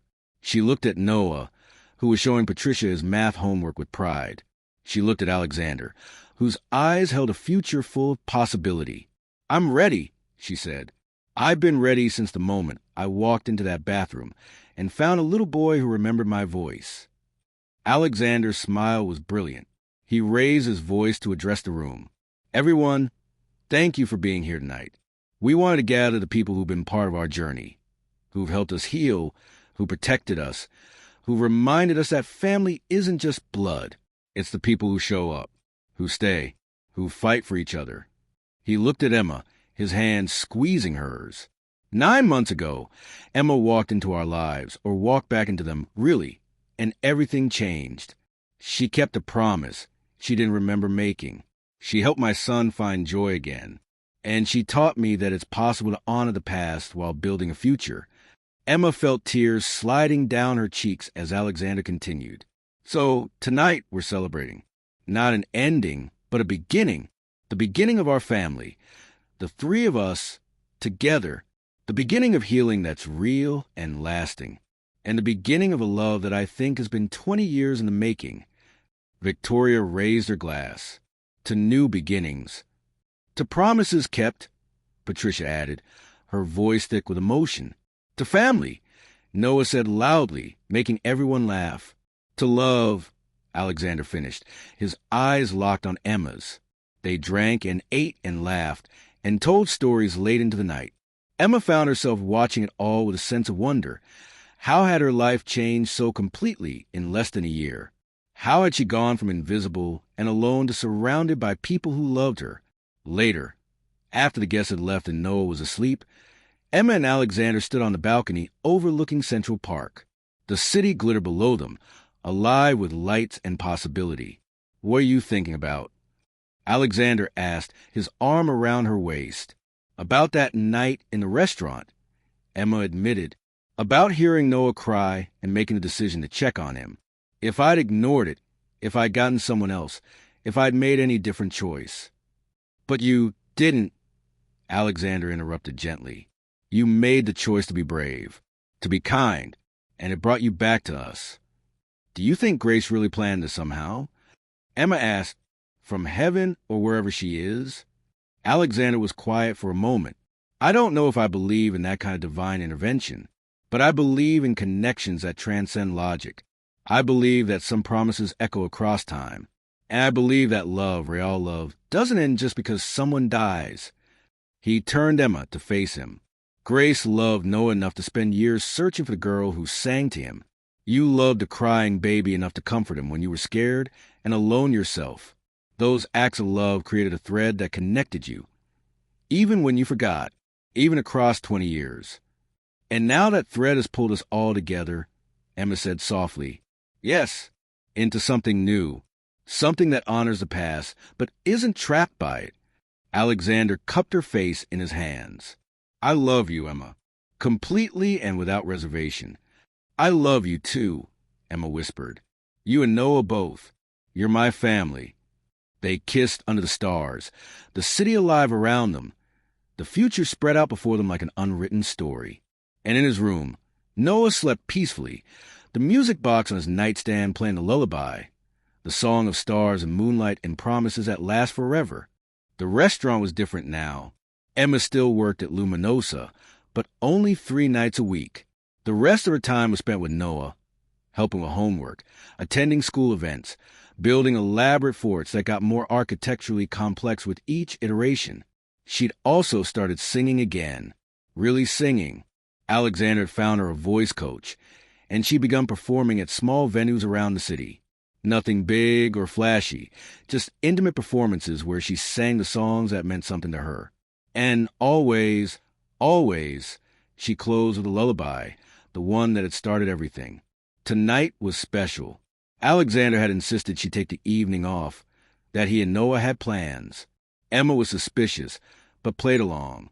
When she got home, and yes, it was home now, truly and completely, she found the apartment dark except for a path of candles leading from the front door through the hallway.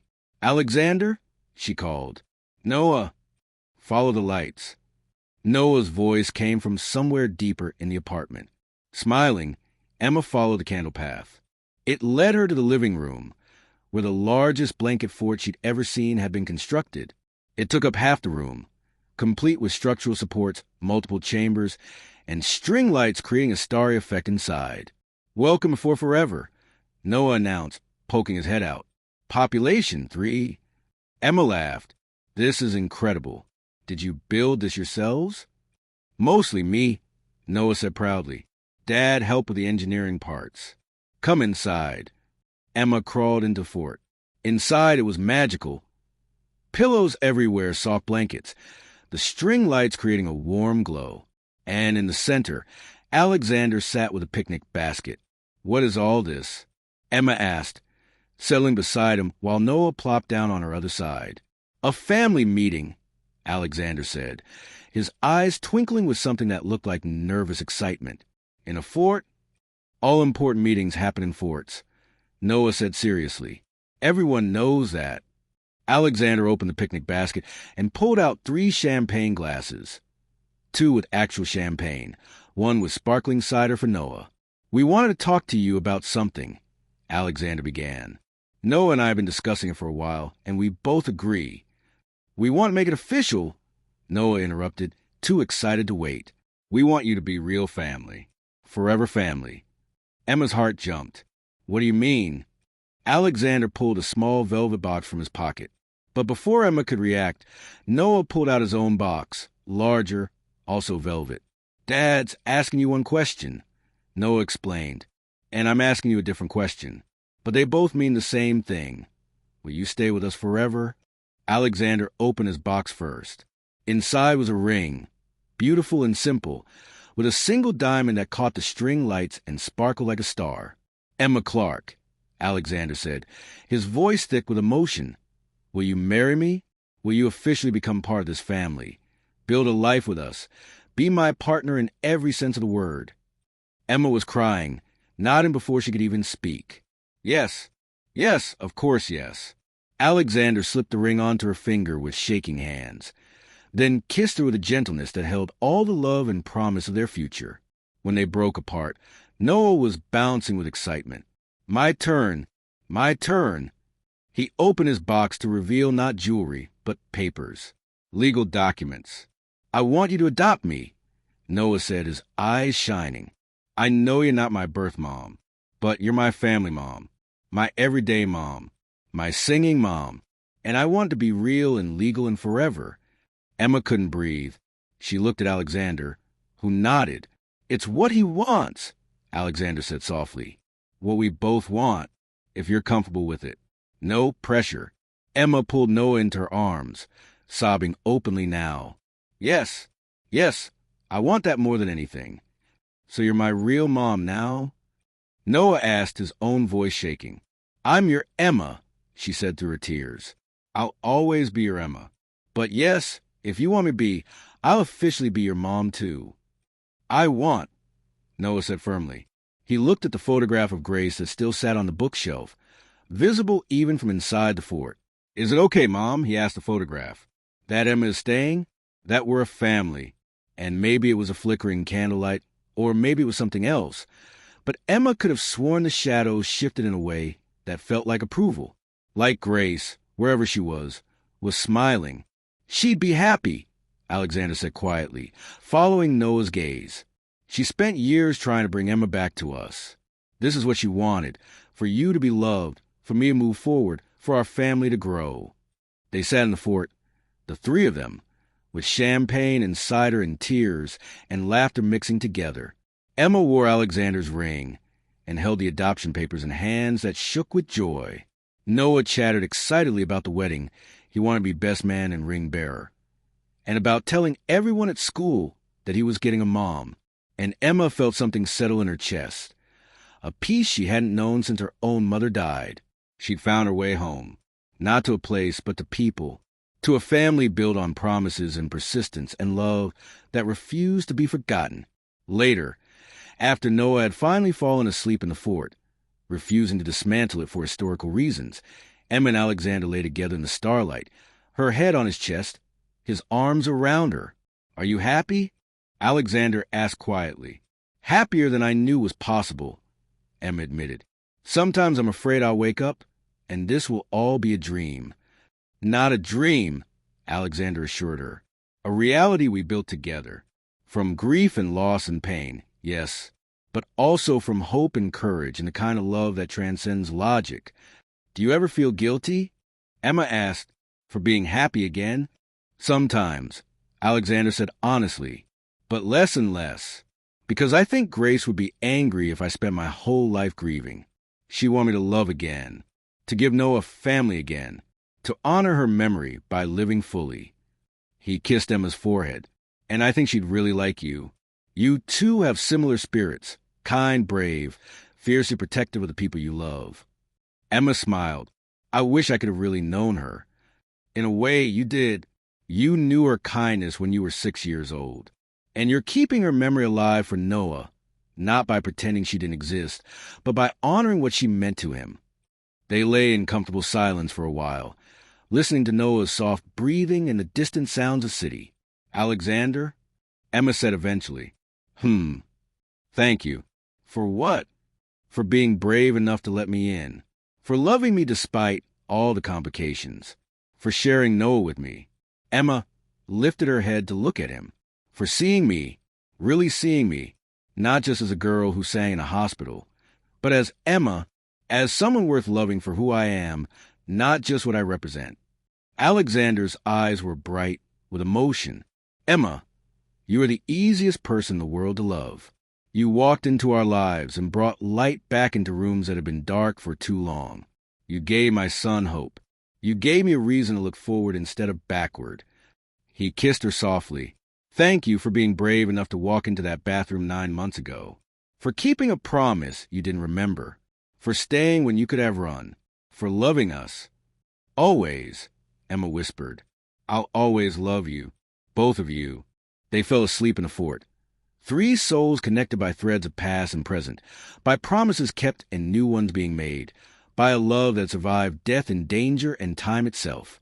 And somewhere, in whatever space exists beyond this life, Grace Hale watched her family heal and smiled. Her search had ended. The girl who sang to her baby had come home. The promise was kept. The love remained. And the family she'd tried so hard to protect was whole again, different than before, but no less real. Some connections, after all, are written in the stars. And some songs echo across a lifetime, calling us home to the people who need us most.